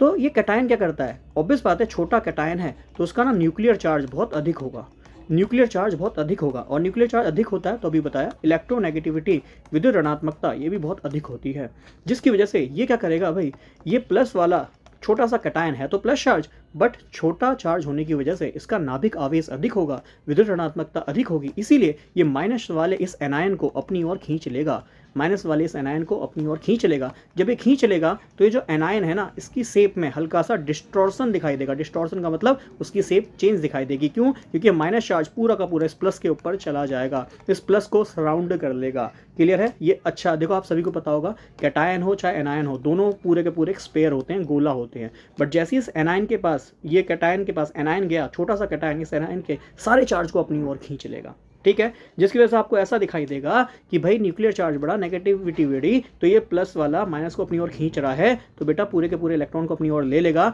मतलब इलेक्ट्रॉन की शेयरिंग सी करा लेगा। और जहां भी शेयरिंग होती है वहां बनता है कोवलेंट बॉन्ड, वहां बनता है कोवलेंट बॉन्ड। ये ध्यान में रखना। That means Fajans rule polarization के अकॉर्डिंग किसी भी छोटे कैटायन के द्वारा बड़े एनायन के चार्ज को अपनी ओर खींच लेना, जिसकी वजह से ऐसा दिखाई देगा कि एनायन ने कैटायन को अपने पूरे के पूरे इलेक्ट्रॉन शेयर कर दिए, और जहां भी पोलराइजेशन होगा, फजान्स रूल लगेगा, वहां पे जो बंध बनेगा वो कोवलेंट बॉन्ड बनेगा। कैसा बॉन्ड बनेगा? कोवलेंट बॉन्ड बनेगा। बहुत सरल सी बात है। क्लियर इतनी सी बात? ठीक, तो ये है हमारा फजान्स रूल। अब फजान्स रूल में ये जो पोलराइजेशन है, इसको एक फॉर्मूले से भी याद कर सकते हो। ये पोलराइजेशन को हम निकालते हैं पोलराइजिंग पावर की टर्म में। किसकी टर्म में निकालते हैं? पोलराइजिंग पावर की टर्म में। और ये जो पोलराइजिंग पावर होती है, ये होती है आयनिक चार्ज। ठीक है, आयनिक चार्ज कितना आयन पे आवेश है बटे में आयनिक त्रिज्या, आयनिक रेडियस का स्क्वायर, आयनिक रेडियस का स्क्वायर। ये तो बहुत ही डेप्थ में मैंने आपको बात बता दी कि अगर कोई भी क्वेश्चन आता है ना, तो वो आपका क्वेश्चन यहाँ से रुकने वाला ही नहीं है। मतलब फजान्स रूल 100% हो जाएगा इस कंसेप्ट से जो मैं आपको बता रहा हूँ। ठीक है, तो पोलराइजिंग पावर क्या होती है? आयनिक चार्ज, आयनिक आवेश बट्टे में आयनिक रेडियस। कोई बात नहीं, मैं नेक्स्ट पन्ने पे लिख देता हूँ अगर समझ में नहीं आया तो। ठीक है, एक मिनट दीजिएगा, पेज ऐड कर देता हूँ। क्या बात बताई मैंने बताया भैया कि हम पढ़ रहे हैं फजान भैया का नियम, फजान्स रूल पढ़ रहे हैं। जल्दी से देख लेते हैं। फजान रूल बात करते हैं पोलराइजेशन की, भैया ध्रुवीकरण की, कौन कितना ध्रुवीकरण कर सकता है, और उसको निकालते हैं हम पोलराइजिंग पावर की टर्म में। इसको निकालने का फॉर्मूला मान लो क्या है, पोलराइजिंग पावर है, क्लियर, पीपी। तो ये पीपी क्या होता है, ये पीपी होता है कि बराबर कितना होता है, तो देखो पीपी बराबर, अच्छा बराबर ढंग से लिख देता हूँ, ठीक है, पीपी बराबर होता है कितना, आयनिक चार्ज बट्टे में आयोनिक रेडियस का स्क्वायर, आयनिक रेडियस का स्क्वायर, ठीक है, कितना आयन पे आवेश है बट्टे में कितना आयन की त्रिज्या है, ठीक है। अब ये जो पोलराइजिंग पावर होती है बेटा, इस फॉर्मूले से क्या निकल के आया, डायरेक्टली प्रोपोर्शनल है आयनिक चार्ज के, मतलब जितना ज़्यादा आयनिक आवेश होगा, जितना ज़्यादा आयनिक आवेश होगा उतना ही ज़्यादा पोलराइजिंग पावर होगा, क्लियर है। जैसे फॉर एग्जांपल Na+, ठीक है, और आप मान लो Mg2+, ठीक है, और Al3+, अब बता दो किसकी पोलराइजिंग पावर ज़्यादा, तो आप कहोगे सर Al3+ पे +3 चार्ज, इस पे +2 चार्ज, इस पे +1 चार्ज। आपने क्या बताया, जिस पे जितना ज़्यादा आयनिक चार्ज होगा उसकी पोलराइजिंग पावर इतनी ज़्यादा होगी। तो सबसे ज़्यादा पोलराइजिंग पावर किसकी होगी सर, Al3+ की होगी, क्यों, क्योंकि इसका आयनिक चार्ज, आयनिक आवेश ज़्यादा है, +3 है, क्लियर। और आयनेशन जो आपका पोलराइजिंग पावर है ये इन्वर्सली प्रोपोर्शनल होता है किसके, आयनिक रेडियस के, आयनिक रेडियस के स्क्वायर के, ठीक है। डायरेक्ट फॉर्मूले से हमें ये बात मिल रही है, क्लियर। अब देखो हमारे पास Li+ है, हमारे पास Na+ है, हमारे पास K+ है। अब मैं पूछूं बता दो किसकी पोलराइजिंग पावर ज़्यादा है ना, तो आप कहोगे सर लिथियम सोडियम पोटेशियम, ऊपर से नीचे की ओर आते हैं तो आयनिक रेडियस बढ़ता है, आयनिक रेडियस बढ़ता है, और अगर आयनिक रेडियस बढ़ेगा तो सर पोलराइजिंग पावर घटेगा, क्यों, क्योंकि दोनों एक दूसरे के इन्वर्सली प्रोपोर्शनल है, वही समान अनुपाती हैं। तो आयनिक रेडियस बढ़ रहा है तो पोलराइजिंग पावर घटेगी, तो ऑब्वियस बात है पोटेशियम की आयनाइजेशन जो पोलराइजिंग पावर है वो सबसे कम होगी, सबसे ज़्यादा किसकी होगी सर, लिथियम की होगी। तो ऑब्वियस बात है लिथियम की पोलराइजिंग पावर ज़्यादा देन Na+ और देन K+। ये कब पता चला, जब तीनों पे सेम चार्ज है, यहाँ चार्ज अलग अलग है तो हमने देखा भाई चार्ज अलग है, तो जिस पे जितना ज़्यादा चार्ज उसकी उतनी ज़्यादा पोलराइजिंग पावर। अब ये चार्ज कैसा होना चाहिए, पॉजिटिव होना चाहिए, ध्यान में रखना, क्यों, क्योंकि मैं बात कर रहा हूँ कैटायन की, ये बात नोट कर लो। पोलराइजिंग पावर किसकी प्रॉपर्टी है, ये कैटायन की प्रॉपर्टी है, ये बात को नोट कर लो, पॉइंट टू बी नोटेड। अब चार्ज सेम हो गया तो सॉरी तो हमें आयनिक रेडियस देखना है, जिसका आयनिक रेडियस का ज़्यादा होगा उसकी पोलराइजिंग पावर कम होगी, और जिसका आयनिक रेडियस कम होगा ऑब्वियस बात है ऊपर से नीचे की ओर आयनिक रेडियस बढ़ता है, पोटेशियम का आयनिक रेडियस ज़्यादा, पोलराइजिंग पावर कम, तो लिथियम इसीलिए सबसे ज़्यादा पोलराइजिंग पावर दिखाएगा। और जितना ज़्यादा पोलराइजिंग पावर होगा इसका फाइनल आउटकम, जितनी ज़्यादा पोलराइजिंग पावर होगी उतना ही ज़्यादा कोवलेंट नेचर होगा, उतना ही ज़्यादा उसका कोवलेंट नेचर होगा, point to be noted my Lord, clear है। चलो अब इसमें एक लास्ट बात और, ये था पोलराइजेशन, बट हमसे पूछ लिया पोलराइजिबिलिटी, तो अगर पोलराइजिबिलिटी पूछ लिया तो ध्यान रखना ये प्रॉपर्टी है स्मॉल एनायन की, वो प्रॉपर्टी किसकी थी, कैटायन की, तो ये प्रॉपर्टी किसकी है, एनायन की। इतनी बात जान लो आपका काम बन जाएगा, मतलब अगर कोई छोटा एनायन बड़े से कैटायन को अपनी ओर खींच ले, इट इज कॉल्ड पोलराइजिबिलिटी। बहुत सिंपल सा फंडा है, पोलराइजेशन पोलराइजिबिलिटी आपको बता दिया। आगे देखना, among the metal chloride given below. अच्छा ये क्वेश्चन ना थोड़े मैं मान के चलूँगा इस एग्जाम के पॉइंट ऑफ व्यू से थोड़े अच्छे लेवल के हैं, बट फजान रूल पोलराइजेशन हमारी एनसीईआरटी क्लास 11th में मेंशन है, ये बात ध्यान रखना। नीट जेई में बहुत बार क्वेश्चन इससे पूछे गए हैं, तो इस एग्जाम के लिए भी तैयार रखिए इस पॉइंट को, टॉपिक को, क्या दिक्कत है, ठीक है। कह रहा है इस मेटल क्लोराइड में किसका मेल्टिंग पॉइंट सबसे कम होगा, ये आपको बताना है फजान रूल के अकॉर्डिंग। चलो पहली बात, अगर आपके पास एक आयनिक स्पीसीज़ है और कोवलेंट स्पीसीज़ है तो किसका मेल्टिंग पॉइंट, किसका गलनांक अधिक होगा, तो ध्यान रखना आयनिक स्पीसीज़ का ज़्यादा हमेशा गलनांक होगा कोवलेंट स्पीसीज़ से, ठीक है। सहसंयोजक बंध बनाने वाले मॉलिक्यूल से, अणुओं से अधिक आयनिक अणुओं का क्या होगा, मेल्टिंग पॉइंट होगा, ध्यान रखना MP होगा, ठीक है। ये चीज़ very important, MP Madhya Pradesh नहीं है, इट इज मेल्टिंग पॉइंट, जिसको हम गलनांक भी कह रहे हैं। तो ये कह रहा है फजान रूल के अकॉर्डिंग बता दो किसका मेल्टिंग पॉइंट जो है सबसे कम होगा, लोवेस्ट होगा। पहले तो ये चेक करना है कि भैया आयनिक कौन है, कोवलेंट कौन है, अगर ये चेक कर लिया मेरा आंसर आ गया। बट अगर मैं सभी में देखूँ, ये सभी मेटल हैं और क्लोराइड्स हैं, मेटल क्लोराइड में एक चीज़ समझ में आती है कि सर मेटल क्लोराइड में तो सभी ऑब्वियस बातें अच्छे आयन होते हैं, ऐसा नहीं होता, मेटल में कोवलेंट बॉन्ड भी बनता है। कैसे बनता है देखना, CaCl2 है, ब्रेक करूंगा, सभी को पता है सर ये Ca2+ में टूटेगा और 2Cl- में टूटेगा, ठीक है। आगे देखो जल्दी जल्दी, BaCl2 सभी को पता है ये Ba2+ में टूटेगा, आगे आप जानती हो 2Cl-। ऐसे ही हमारे पास MgCl2, ठीक है, ये टूटेगा Mg2+ में, और लास्ट में हमारे पास SrCl2 है, मतलब ये Sr2+ में टूटेगा। याद कीजिए अभी कुछ दिन पहले मैंने अपने कम्युनिटी पोस्ट पे भी डाला था क्वेश्चन कि भैया जो पटाखे आप फोड़ते हो उसमें रेड कलर और ग्रीन कलर दिखाई देते हैं, वो किन किन आयंस के द्वारा दिखाई देते हैं? और ध्यान कीजिए वो बेरियम और स्ट्रोंटियम ही था। मुझे कमेंट में करके बताएंगे आप कि बेरियम कौन से कलर का जो है पटाखों में कलर देता है, बेरियम का आयन, और स्ट्रोंटियम कौन सा देता है। ऑलरेडी मैंने पढ़ाया हुआ था और उसको याद करने का तरीका भी मैंने बताया हुआ है, ठीक है। खैर, तो एक बार कमेंट में लिखेंगे तो एक बार आपको तुरंत याद और हो जाएगा। और कम्युनिटी पोस्ट में दिए गए क्वेश्चन का आंसर भी आप कर सकते हैं, और सभी इंपॉर्टेंट क्वेश्चन है एग्जाम में आपको जनरली ऐसे क्वेश्चन देखने को मिल जाते हैं, ठीक है। तो जो मोस्ट इंपॉर्टेंट क्वेश्चन मुझे दिखते रहते हैं मैं कम्युनिटी पोस्ट पे कभी कभार वो डालता रहता हूँ अगर मुझे समय मिल जाता है तो, ठीक। खैर, अब आ जाओ, ये सभी जो हैं ये ग्रुप 2 के एलिमेंट हैं, ग्रुप 2 के एलिमेंट है। ग्रुप 2 में कौन कौन से एलिमेंट आते हैं? तो सबसे पहले हमारा कौन आता है? इसमें आता है बेरिलियम, कौन आता है फिर? मैग्नीशियम, फिर कौन आता है?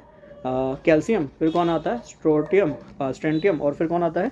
बेरियम, और लास्ट में कौन आता है? रेडियम, है ना। रेडियम तो रेडिएक्टिव होता है, स्किप मारो, पहले इनको ही देखो ऊपर से। अच्छा, ये मेटल है और ये इनके आयन है, आयन पे +2 हो जाएगा, +2 हो जाएगा, +2 हो जाएगा, +2 हो जाएगा, सब पे +2 बना लो। अब आयन है तो हमें पता है ऊपर से नीचे की ओर आते हैं तो आयनिक रेडियस बढ़ता है। आयनिक रेडियस बढ़ेगा तो सर अभी तो पढ़ा है आपने कि polarizing power is inversely proportional to the ionic radius का स्क्वायर, स्क्वायर के बराबर है। तो डेट मीन्स आयनिक रेडियस यहाँ पे इंक्रीज हो रहा है ऊपर से नीचे की ओर, तो पोलराइजिंग पावर घटेगा। और polarizing power sir directly proportional होता है किसके? कोवलेंट बॉन्ड के, है ना, कोवलेंट करेक्टर के, कोवलेंट करेक्टर के। तो सर जब ऊपर से नीचे की ओर आ रहा हूँ पोलराइजिंग पावर घट रहा है, पोलराइजिंग पावर घटेगा तो कोवलेंट करेक्टर घटेगा। बेटा दो ही करेक्टर देखने को मिलेंगे, या तो आयनिक या कोवलेंट। अगर जिसका कोवलेंट करेक्टर कम होगा ना, मतलब वो जितना ज़्यादा आयनिक है। क्या बोल रहा हूँ फिर से सुनो, अगर कोई ज़्यादा आयोनिक है, कोई मॉलिक्यूल अगर आयोनिक है तो उसका कोवलेंट करेक्टर कम होगा, सिंपल सी बात है। अगर उसका कोवलेंट करेक्टर ज़्यादा है तो उसका आयनिक करेक्टर कम होगा। ये कह सकता हूँ कि ionic character is inversely proportional to the covalent character. इस टॉपिक को ऐसे याद कराने के लिए ना शॉर्टकट निकाले हैं कि भैया ऐसे टॉपिक्स को ऐसे याद कर लो, काम बन जाएगा। हालांकि इनकी डीप स्टडी बिल्कुल अलग तरीके से कराई जाती है, बट एग्जाम में काम बन जाए उसके लिए आपको ये शॉर्टकट्स बता रहा हूँ। क्या कि भैया अगर किसी का कोवलेंट करेक्टर कम है मतलब उसका आयनिक करेक्टर ज़्यादा है, सिंपल सी बात। तो मैंने क्या देखा फिर से सुन लो, ऊपर से नीचे की ओर आने पे आयनिक रेडियस, परमाणु त्रिज्या बढ़ती है, बढ़ेगी तो पोलराइजिंग पावर घटेगी। पोलराइजिंग पावर डायरेक्टली प्रोपोर्शनल होता है कोवलेंट करेक्टर के। कहाँ पढ़ा है सर? अभी देखो, सब जब से यही चीज़ मैं यहाँ पढ़ाता हुआ रहा हूँ, ये देखो ये सारा मैंने यही पढ़ा है, ठीक है। इसलिए पूरे होश और हवास में यहाँ पे सुन लीजिएगा, एग्जाम में क्वेश्चंस काम के बन जाएंगे, ठीक है। क्योंकि मेल्टिंग पॉइंट, बॉइलिंग पॉइंट ये सरल सरल से क्वेश्चन है, पूछे जाते हैं। तो हमने देखा आयनिक रेडियस बढ़ रहा है तो पोलराइजिंग पावर घट रहा है, पोलराइजिंग पावर घट रहा है तो कोवलेंट करेक्टर घट रहा है, कोवलेंट करेक्टर घट रहा है तो आयनिक करेक्टर बढ़ेगा। ये एक दूसरे के इनवर्सली प्रोपोर्शनल, ऐसा मान के चलिए। अब ऊपर से नीचे आया तो मैंने देखा कोवलेंट करेक्टर घट रहा है, आयनिक करेक्टर बढ़ रहा है, मतलब नीचे की ओर आऊँगा तो भैया आयनिक करेक्टर बढ़ेगा। और आयनिक रेडियस बढ़ रहा है, डेट मीन्स आयनिक करेक्टर बढ़ रहा है। ऐसे करके भी याद कर लो डायरेक्ट कि आयनिक रेडियस बढ़ने पर आयनिक करेक्टर बढ़ता है। और अगर आयनिक करेक्टर बढ़ रहा है डेट मीन्स मॉलिक्यूल ज़्यादा आयनिक होगा। और अभी आपने बताया सर मेल्टिंग पॉइंट उसका अधिक होता है जो ज़्यादा आयोनिक होगा, है ना। आयनिक स्पीसीज़ का कोवलेंट स्पीसीज से ज़्यादा मेल्टिंग पॉइंट होता है। तो बेटा जी सबसे नीचे कौन है? स्ट्रोंटियम है। तो स्ट्रोंटियम का क्लोराइड का ऑब्वियस बात है आयनिक करेक्टर ज़्यादा, इसलिए उसका मेल्टिंग पॉइंट भी ज़्यादा होगा। बहुत सिंपल सी बात है। देखो घुमाया है, क्यों इतना हार्ड क्वेश्चन लेके आया? इस एग्जाम के पॉइंट ऑफ व्यू से मान रहा हूँ ये हार्ड नहीं है, अब भी कह रहा हूँ ये बहुत सिंपल क्वेश्चन है। इस एग्जाम के पॉइंट ऑफ व्यू से हार्ड इसलिए बोल रहा हूँ क्योंकि इसमें बहुत सारे टॉपिक आपको पढ़ने हैं, जीएस भी पढ़ना है। हाँ, सब कुछ रिवाइज हो जाए इसलिए मैं टॉपिक लेके आया हूँ। मान लो फजांस रूल आ गया, मान लो मेल्टिंग पॉइंट, बॉइलिंग पॉइंट आ गया, तो सब कुछ मैंने एक ही जगह पढ़ा दिया, ठीक। चलिए आगे बढ़ते हैं। विच ऑफ द फॉलोइंग, अच्छा बीच में एक ऑर्गेनिक भी आ गया, use to make non stick cookware. ये तो पॉलीमर पढ़ाया था, बेकलाइट। बेकलाइट मुझे बता दो उसके मोनोमर क्या है? याद है? Phenol plus formaldehyde, phenol formaldehyde, ठीक है। क्या लेते थे? एसिड लेते थे, बेस लेते थे, ठीक है। कुछ भी ले लो आप, आपका जो मन करे, एसिडिक कंडीशन ले लो, बेसिक कंडीशन ले लो, ठीक है। चलिए, in an atom no two electron, कोई भी दो electron have same values for all 4 quantum number. चलो भैया सारे ही पहले प्रिंसिपल को जल्दी देख लेते हैं। आप बाउ प्रिंसिपल जनरली साइंटिस्ट का नेम नहीं होता, ये एक लैटिन वर्ड है जिसका नाम होता है बिल्डिंग अप। मतलब क्या है कि भैया इलेक्ट्रॉन को आप पहले लो एनर्जी में भरोगे और लो एनर्जी से हाई एनर्जी की तरफ इलेक्ट्रॉन भरोगे, ठीक है। इसी में हमने इलेक्ट्रॉनिक कॉन्फ़िगरेशन वगैरह N+L रूल जो कल पढ़ाया था वो सब कुछ मैंने यहाँ पढ़ाया हुआ है। फिर आते हैं वैसे इस क्वेश्चन का आंसर देखते हैं, पर जल्दी से पहले हुंस रूल को भी देखते हैं। हुंस रूल क्या कहता है कि भैया किसी भी ऑर्बिटल में मान लो p ऑर्बिटल है, इसमें इलेक्ट्रॉन पहले आप सिंगल भरोगे क्योंकि डीजेनरेसी होती है, सबकी सेम एनर्जी है बट इलेक्ट्रॉन डिफरेंट स्टेट में जाएगा, एक्स स्टेट में जाएगा, वाई स्टेट में जाएगा, जेड स्टेट में जाएगा। तो जब भी सेम एनर्जी डिफरेंट स्टेट होती है तो इलेक्ट्रॉन को हम सिंगल सिंगल भरते हैं, देन पेयरिंग करते हैं। ऐसा कभी भी नहीं कर सकते कि पहले आपने 2 इलेक्ट्रॉन यहाँ भर दिए, गलत मेथड, फिर 2 इलेक्ट्रॉन यहाँ भर दिए, गलत मेथड। इलेक्ट्रॉन कैसे भरोगे? सिंगल सिंगल, देन उसकी पेयरिंग करोगे। फिर है HUP। HUP क्या कहता है? It is impossible to determine simultaneously both the position and momentum of a small moving particle like electron, proton, neutron. आप कहोगे सर ये तो रट रट के आप बता दे रहे हो जल्दी जल्दी। बेटा जी, किसी भी एक छोटे इलेक्ट्रॉन या छोटे पार्टिकल के लिए उसका संवेग और उसकी स्थिति, दैट मीन उसकी पोजीशन और उसका मोमेंटम एक साथ आप डिटरमाइन नहीं कर सकते, एक साथ निकाल नहीं सकते हो। फिर या ये भी पढ़ा था कि भैया किसी भी स्मॉल इलेक्ट्रॉन के लिए, स्मॉल पार्टिकल के लिए आप उसकी जो है पोजीशन और उसकी वेलोसिटी एक साथ डिटरमाइन नहीं कर सकते हो। और याद कीजिए, ये मैंने आपको बताया भी था, डेल एक्स गुणा डेल पी कितना बराबर h ओवर में 4 पाई, या फिर डेल एक्स इंटू में उसकी वेलोसिटी निकालूँ तो हो जाएगा बस h ओवर में 4 पाई m। ठीक है, बाकी ये सब एटॉमिक स्ट्रक्चर में मैंने बहुत बार आपको पढ़ाया है। फिर इसके बाद लास्ट ऑब्वियस है, इसका ऑप्शन का आंसर मुझे मिल भी गया। 4th है पॉली एक्सक्लूजन प्रिंसिपल। ये कहता है कि भैया किसी भी ऑर्बिटल के लिए जो चारों क्वांटम संख्याएं वो सेम नहीं हो सकती हैं। वो क्वांटम संख्याएं कौन कौन सी हैं या क्वांटम नंबर कौन कौन से हैं, जल्दी से आप देख लो। सबसे पहले हमने पढ़ा था प्रिंसिपल क्वांटम नंबर, जिसको हम n से रिप्रेजेंट करते हैं। फिर याद कीजिए एजीमुथल क्वांटम नंबर l, कल भी बताया था। फिर उसके बाद मैग्नेटिक क्वांटम नंबर ml, ठीक है। और लास्ट में स्पिन क्वांटम नंबर, जो बताता है इलेक्ट्रॉन की स्पिन कैसी होगी, ऊपर की ओर है तो इसे हम प्लस हाफ कह देते हैं। डीप में ये सब मैंने आपको पढ़ाया हुआ है। और नीचे की ओर होती है तो स्पिन कितनी होती है सर? स्पिन -हाफ होती है। ठीक है, तो ये पॉली एक्सक्लूजन प्रिंसिपल है जो कहता है कि ये चारों क्वांटम संख्या है, चाहे प्रिंसिपल है, चाहे अजीमुथल या सेकेंडरी या सब्सिडियरी क्वांटम नंबर है, ml मैग्नेटिक क्वांटम नंबर है या स्पिन क्वांटम नंबर है, चारों क्वांटम संख्याएं किसी भी एक ऑर्बिटल के लिए बराबर नहीं हो सकती हैं। यही बात आपसे पॉली एक्सक्लूजन प्रिंसिपल में कहना चाह रहा है, और ये मैंने आपको ऑलरेडी पढ़ाया हुआ है। ठीक है, चलिए। For the hydrogen bond is stronger इन, तो बेटा जी हाइड्रोजन बॉन्ड होता क्या, बनता कैसे है, जल्दी से देख लेते हैं। हाइड्रोजन बॉन्ड तब जब बनता है जब हाइड्रोजन किन्हीं मोस्ट इलेक्ट्रोनेगेटिव एटम के बीच में आ जाए, और वो कौन होने चाहिए? FON, फॉन होने चाहिए। FON, FON, fluorine, oxygen, nitrogen होने चाहिए। तो बेटा यहाँ सल्फर आ गया, ये तो ऑप्शन ऐसे ही हटा दो। सी ऑप्शन तो आंख बंद करके हटा दिया, क्यों? क्योंकि FON होने चाहिए, फ्लोरीन, ऑक्सीजन, नाइट्रोजन होने चाहिए। बेटा HCl भी कई बार हाइड्रोजन बॉन्ड बनाता है। कब बनाता है बस उसको ध्यान कर लेना, ये जब बनाएगा जब HCl सॉलिड स्टेट में आ जाएगा। ध्यान रखना, HCl एक गैस होती है। जो HCl हाइड्रोजन क्लोराइड या आप जो हाइड्रोजन क्लोराइड देखते हो अपने लैब वगैरह में, उसका सॉल्यूशन देखते हो, actually HCl is a gas. क्या होती है वो? गैस होती है, बस को लिक्विड में, पानी में लाके घोल दिया जाता है, जिसकी वजह से उसका सॉल्यूशन दिखाई देता है। इसलिए उसके ऊपर हमेशा एक टोपी, डाट लगाई जाती है, जिससे वो गैस बाहर ना निकल आए। समझ रहे हैं बात को? बहुत सिंपल सी बात है, ठीक। बट HCl को अगर आप जमा दो तो उनके बीच में हाइड्रोजन बॉन्ड दिखाई देगा। ये स्पेशल केस है, ध्यान में कर लेना। अगर बोलता है कि HCl में हाइड्रोजन बॉन्ड बन सकता है, सॉलिड स्टेट लिखा होगा, तो हाँ जी बनता है, ध्यान में देना। फिर सल्फर है, सल्फर वगैरह नहीं बनाते हैं, FON ही बनाते हैं।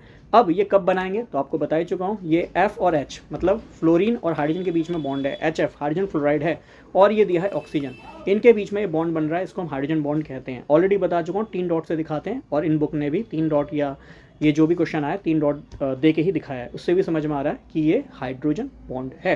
ठीक, अब देख लो यहाँ भी ON है, FF है, और F और O है। तो भैया सबसे ज़्यादा इलेक्ट्रोनेगेटिव के बीच में होना चाहिए। अब सबसे ज़्यादा इलेक्ट्रोनेगेटिव कौन होता है? Fluorine, then oxygen, then nitrogen. अब बस ये चेक कर लो सबसे ज़्यादा इलेक्ट्रोनेगेटिव के बीच में कहाँ हाइड्रोजन दिखाई दे रहा है, तो बेटा फ्लोरीन और फ्लोरीन के बीच में दिखाई दे रहा है। यहाँ हाइड्रोजन इन 2 फ्लोरीन के बीच में फंस गया, जैसे रजिया गुंडों के बीच में फंस जाती है, सेम वैसे ही। तो बेटा जी यहाँ हाइड्रोजन फंस गया 2 फ्लोरीन के बीच में, तो बेटा ये जो बॉन्ड बना रहा है इसी को हम हाइड्रोजन बॉन्ड कहते हैं। और सबसे स्ट्रॉन्गर बोला है, तो भैया जितना ज़्यादा इलेक्ट्रोनेगेटिव उतना ज़्यादा स्ट्रॉन्गर बॉन्ड बनेगा। सिंपल सा आंसर है, और ऑब्वियस है, समझ में भी आया होगा। ठीक, बाकी हाइड्रोजन बॉन्ड वगैरह इंट्रामोलिकुलर सब कुछ मैंने आपको केमिकल बॉन्डिंग में जो लास्ट टॉपिक है वहीं पढ़ाया है। ठीक, आगे। अच्छा, ये जो क्वेश्चन है some basic concept of chemistry, मैंने इस पर ऑलरेडी 3 घंटे का 3.5 घंटे का पूरा एक वीडियो बनाया है, जिसमें some basic concept of chemistry NCERT के सारे क्वेश्चंस ला के वहाँ पे करा दिए हैं।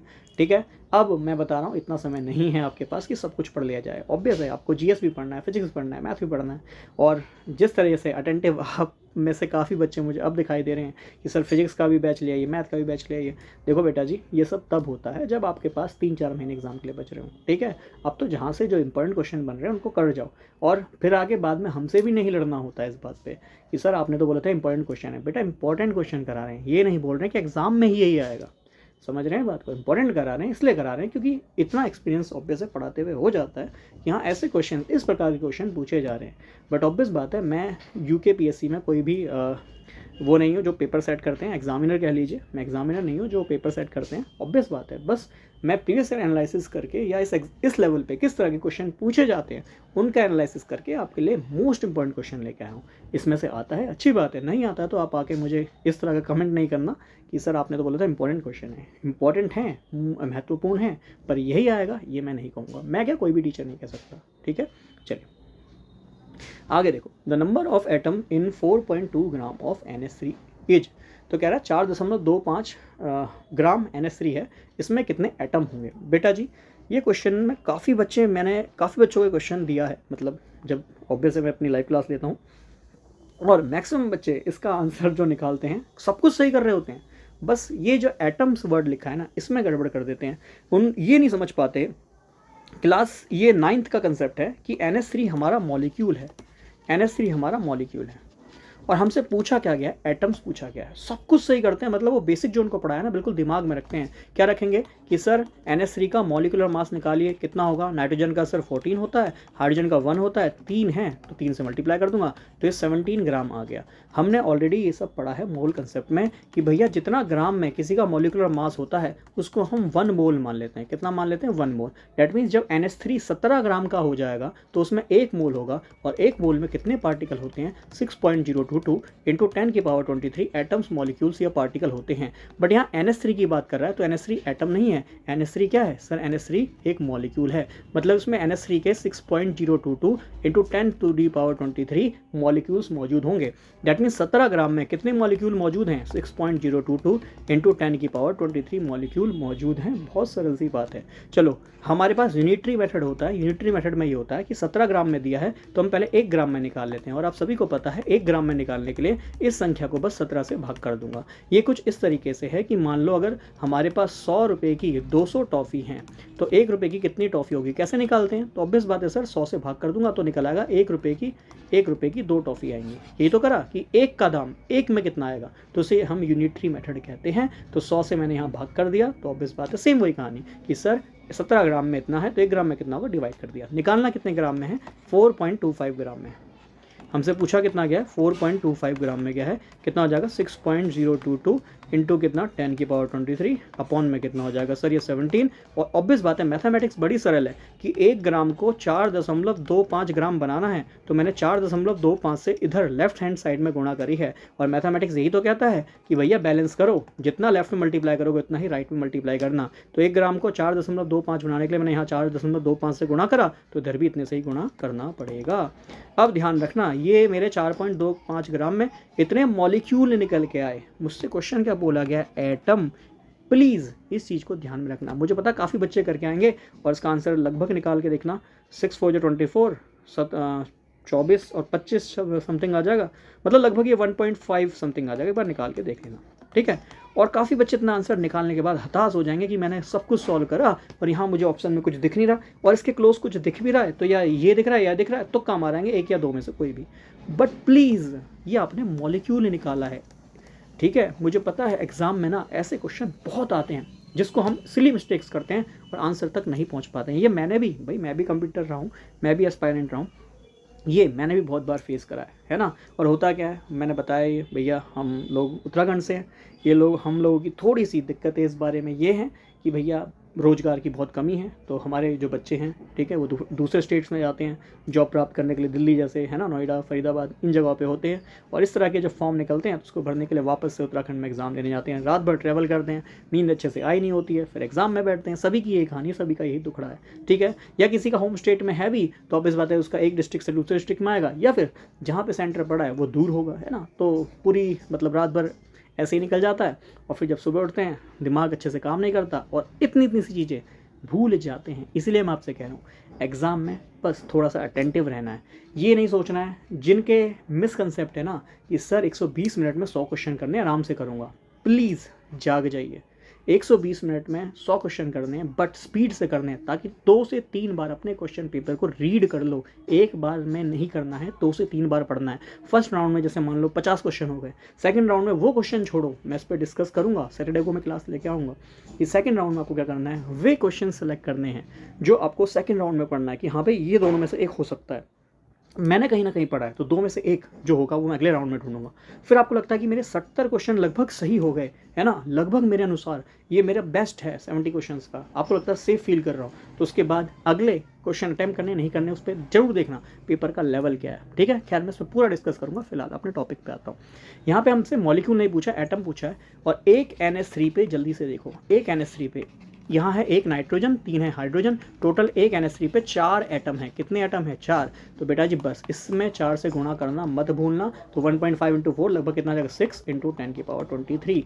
क्यों? क्योंकि बेटा ये मॉलिक्यूल है, मॉलिक्यूल को एटम में बदलना है। एक NH3 के पास 4 एटम है, तो इतने मॉलिक्यूल के पास कितने एटम होंगे? बस 4 से गुणा कर दो, लगभग 6 आ गया। तो ये हमारा सही आंसर हो जाएगा।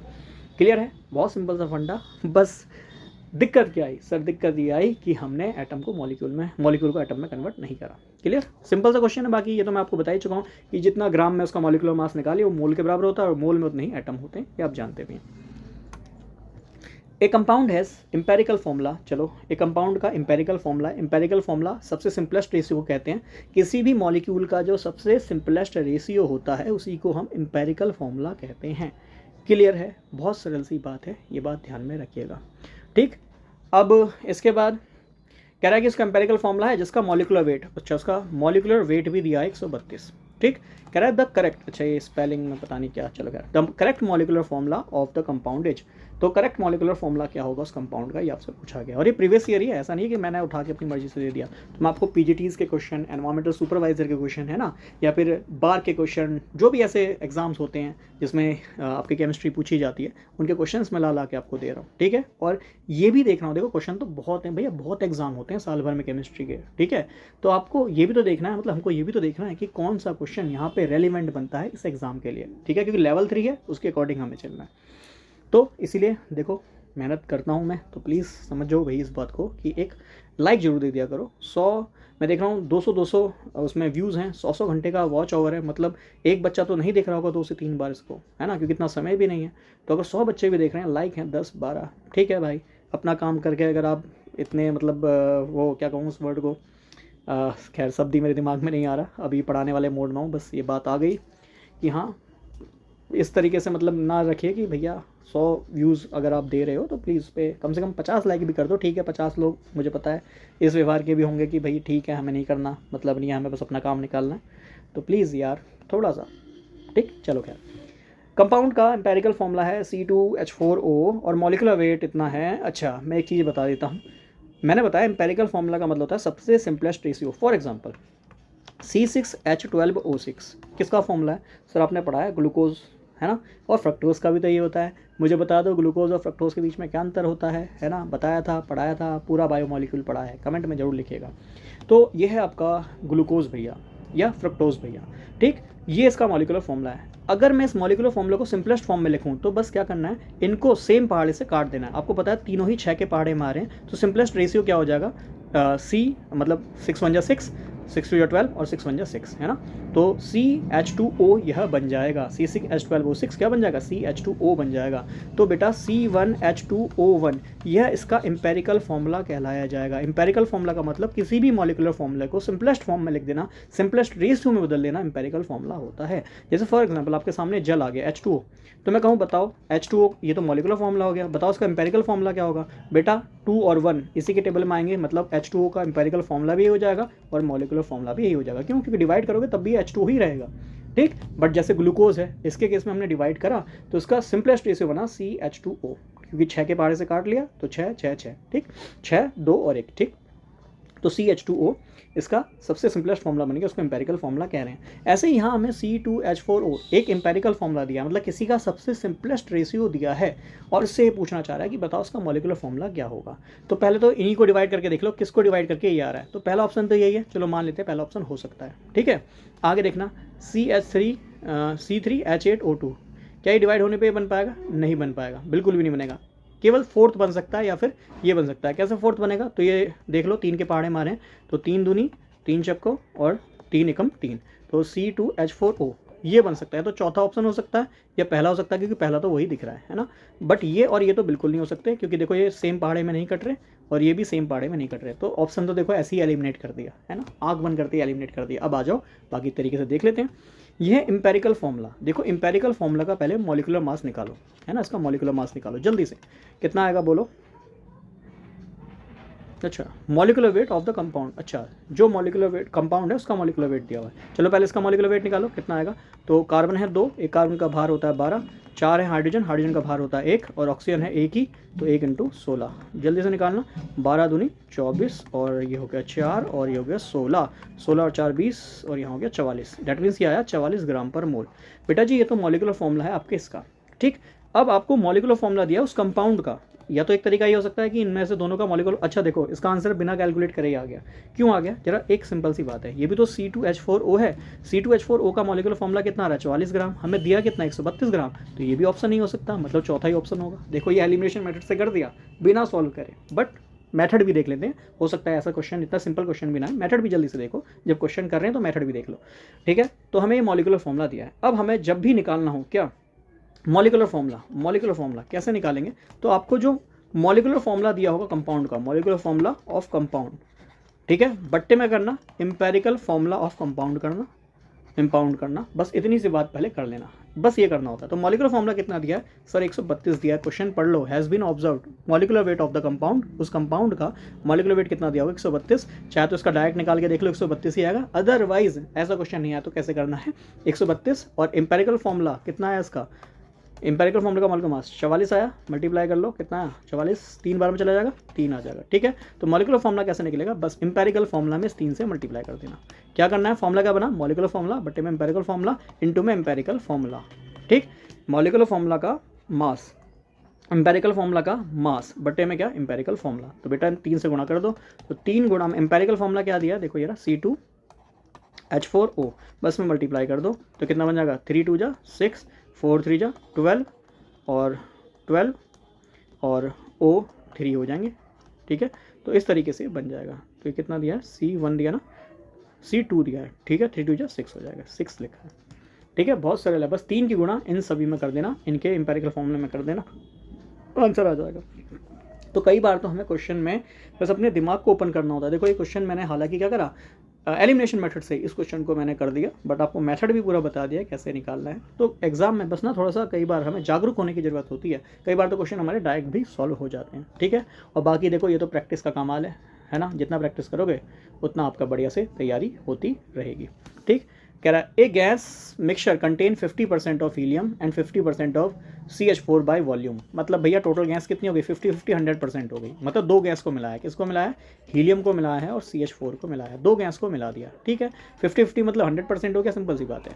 द परसेंट बाय वेट, ओहो वेट का परसेंटेज पूछ रहा है, मतलब ये चीज़ तो फालतू की दे दी है ना, फालतू की क्या दे दी समझ लो, बस 100% गैस है, उसमें हीलियम और CH4 आपका गिवन है। कह रहा है कितना परसेंट वेट होगा मीथेन का उस मिक्सचर में। देखो ये भी सम बेसिक कंसेप्ट का ही क्वेश्चन है, या चाहे से मोलर मास परसेंटेज का आप क्वेश्चन मान सकते हो। और मास परसेंटेज का क्वेश्चन मैंने आपको IIT JEE के भी प्रीवियस ईयर के क्वेश्चन कराए हुए हैं और JEE 2023 में भी इससे क्वेश्चन पूछे गए हैं, ठीक है। खैर मैं यहाँ पे अपने कम्पिटिटिव की बात करता हूँ। तो कह रहा था percentage wait of the methane in the mixture, तो भैया निकाल लो He का पहले जल्दी से, He इसका एटॉमिक नंबर 2 मास नंबर 4, मतलब उसका मॉलिक्यूलर मास आएगा 4 ग्राम पर मोल, ठीक है। अच्छा इसके बाद क्या दिया है, मीथेन दिया है, मीथेन का निकाल लो भैया। मीथेन कितना होता है, कार्बन हो गया 12 और 4 × 1 ये हो गया 16, ठीक है। किसका निकालना है परसेंटेज वेट ऑफ मीथेन, मतलब टोटल वॉल्यूम में मीथेन का कितना परसेंट वेट होगा। तो भैया मीथेन कितना है 16 है। कैसे निकालते हैं भैया परसेंटेज हमेशा निकलता है, जिसका निकालना है उसको ऊपर लिखो, बट्टे में टोटल को नीचे लिखो। टोटल कैसे बनेगा भाई, इसमें 4 ग्राम ये 16 ग्राम ये, टोटल 20 ग्राम ये होगा। गुणा में क्या करना होता है 100 करना होता है। कैसे निकालते हैं भैया W1 जिसका वेट निकालना है अपॉन में total weight, that means W1 + W2 into में कितना 100, वही चीज़ तो कह रहा हूँ। मीथेन का निकालना है ऊपर लिखा, टोटल मतलब इन दोनों को जोड़ दो इंटू में 100, ठीक है। तो 20 पंजे 100, 16 पंजे 80, 80% आ जाएगा इसका सही आंसर। क्लियर है, सिंपल सा क्वेश्चन है, आगे बढ़ते हैं। The number of electron present in M2 plus ion, ठीक है, M2 प्लस आयन है और उसमें जो इलेक्ट्रॉन प्रेजेंट हैं वो कितने हैं, 78 हैं बेटा जी। M पे +2 चार्ज है तब जाके उसमें 78 इलेक्ट्रॉन है, मतलब 2 इलेक्ट्रॉन देने के बाद 78 इलेक्ट्रॉन बचे। अगर 2 इलेक्ट्रॉन नहीं दिए होते तो कितने इलेक्ट्रॉन होते, नहीं दिए होते तो सर 80 इलेक्ट्रॉन होते। ये सिंपल सी बात है। अब ये बोल रहा है कि the element M will have position, क्या पोजीशन होगी इसकी, modern long form of periodic table. अच्छा, पीरियोडिक टेबल में उसकी क्या पोजीशन होगी बेटा जी, 80 इलेक्ट्रॉन अगर किसी के पास हैं, फिर से सुन लो, M पे +2 चार्ज तो उस पर 78 इलेक्ट्रॉन हैं, मतलब 2 इलेक्ट्रॉन देने के बाद उस पर 78 बचे, +2 का मतलब ये है कि M था उसने 2 इलेक्ट्रॉन दिए, 2 इलेक्ट्रॉन देने के बाद उस पर 78 इलेक्ट्रॉन बचे, तो पहले कितने थे, 80 थे, सिंपल सी बात। अब 80 इलेक्ट्रॉन जिस पे हैं, मतलब जितना इलेक्ट्रॉन होंगे उतना ही उसका एटॉमिक नंबर होगा। तो भैया 80 इलेक्ट्रॉन एटॉमिक नंबर किसका होता है, परमाणु संख्या 80 किसका होता है, तो ये हाइड्रागारियम Hg होता है ना, Hg होता है। और Hg क्या होता है, ये सर डी ब्लॉक का एलिमेंट होता है ना, क्या होता है, Xc4f14 है ना, 5d10 6s2 होता है। इलेक्ट्रॉनिक कॉन्फ़िगरेशन भी लिख दिया और लास्ट इलेक्ट्रॉन इसका डी में आता है तो ये डी ब्लॉक का एलिमेंट होता है। मरकरी है ना 5d10 है, 5d10 है तो सबसे लास्ट एलिमेंट है डी ब्लॉक का, आप कह सकते हो 5d का सबसे लास्ट एलिमेंट है, एटॉमिक नंबर 80 है। इसके बाद अगला question, which of the following figure represent the 3s atomic orbital, इसमें से कौन 3s एटॉमिक ऑर्बिटल को रिप्रेजेंट कर रहा है। ओहो, कैसे पहचानेंगे, एनसीईआरटी का डायग्राम बना के दे दिया, 3s एटॉमिक ऑर्बिटल को कैसे पहचाने। तो बेटा जी इसको पहचानना होता है नोड से, टोटल नंबर ऑफ नोड से। नोड की संख्या हमेशा n-1 होती है।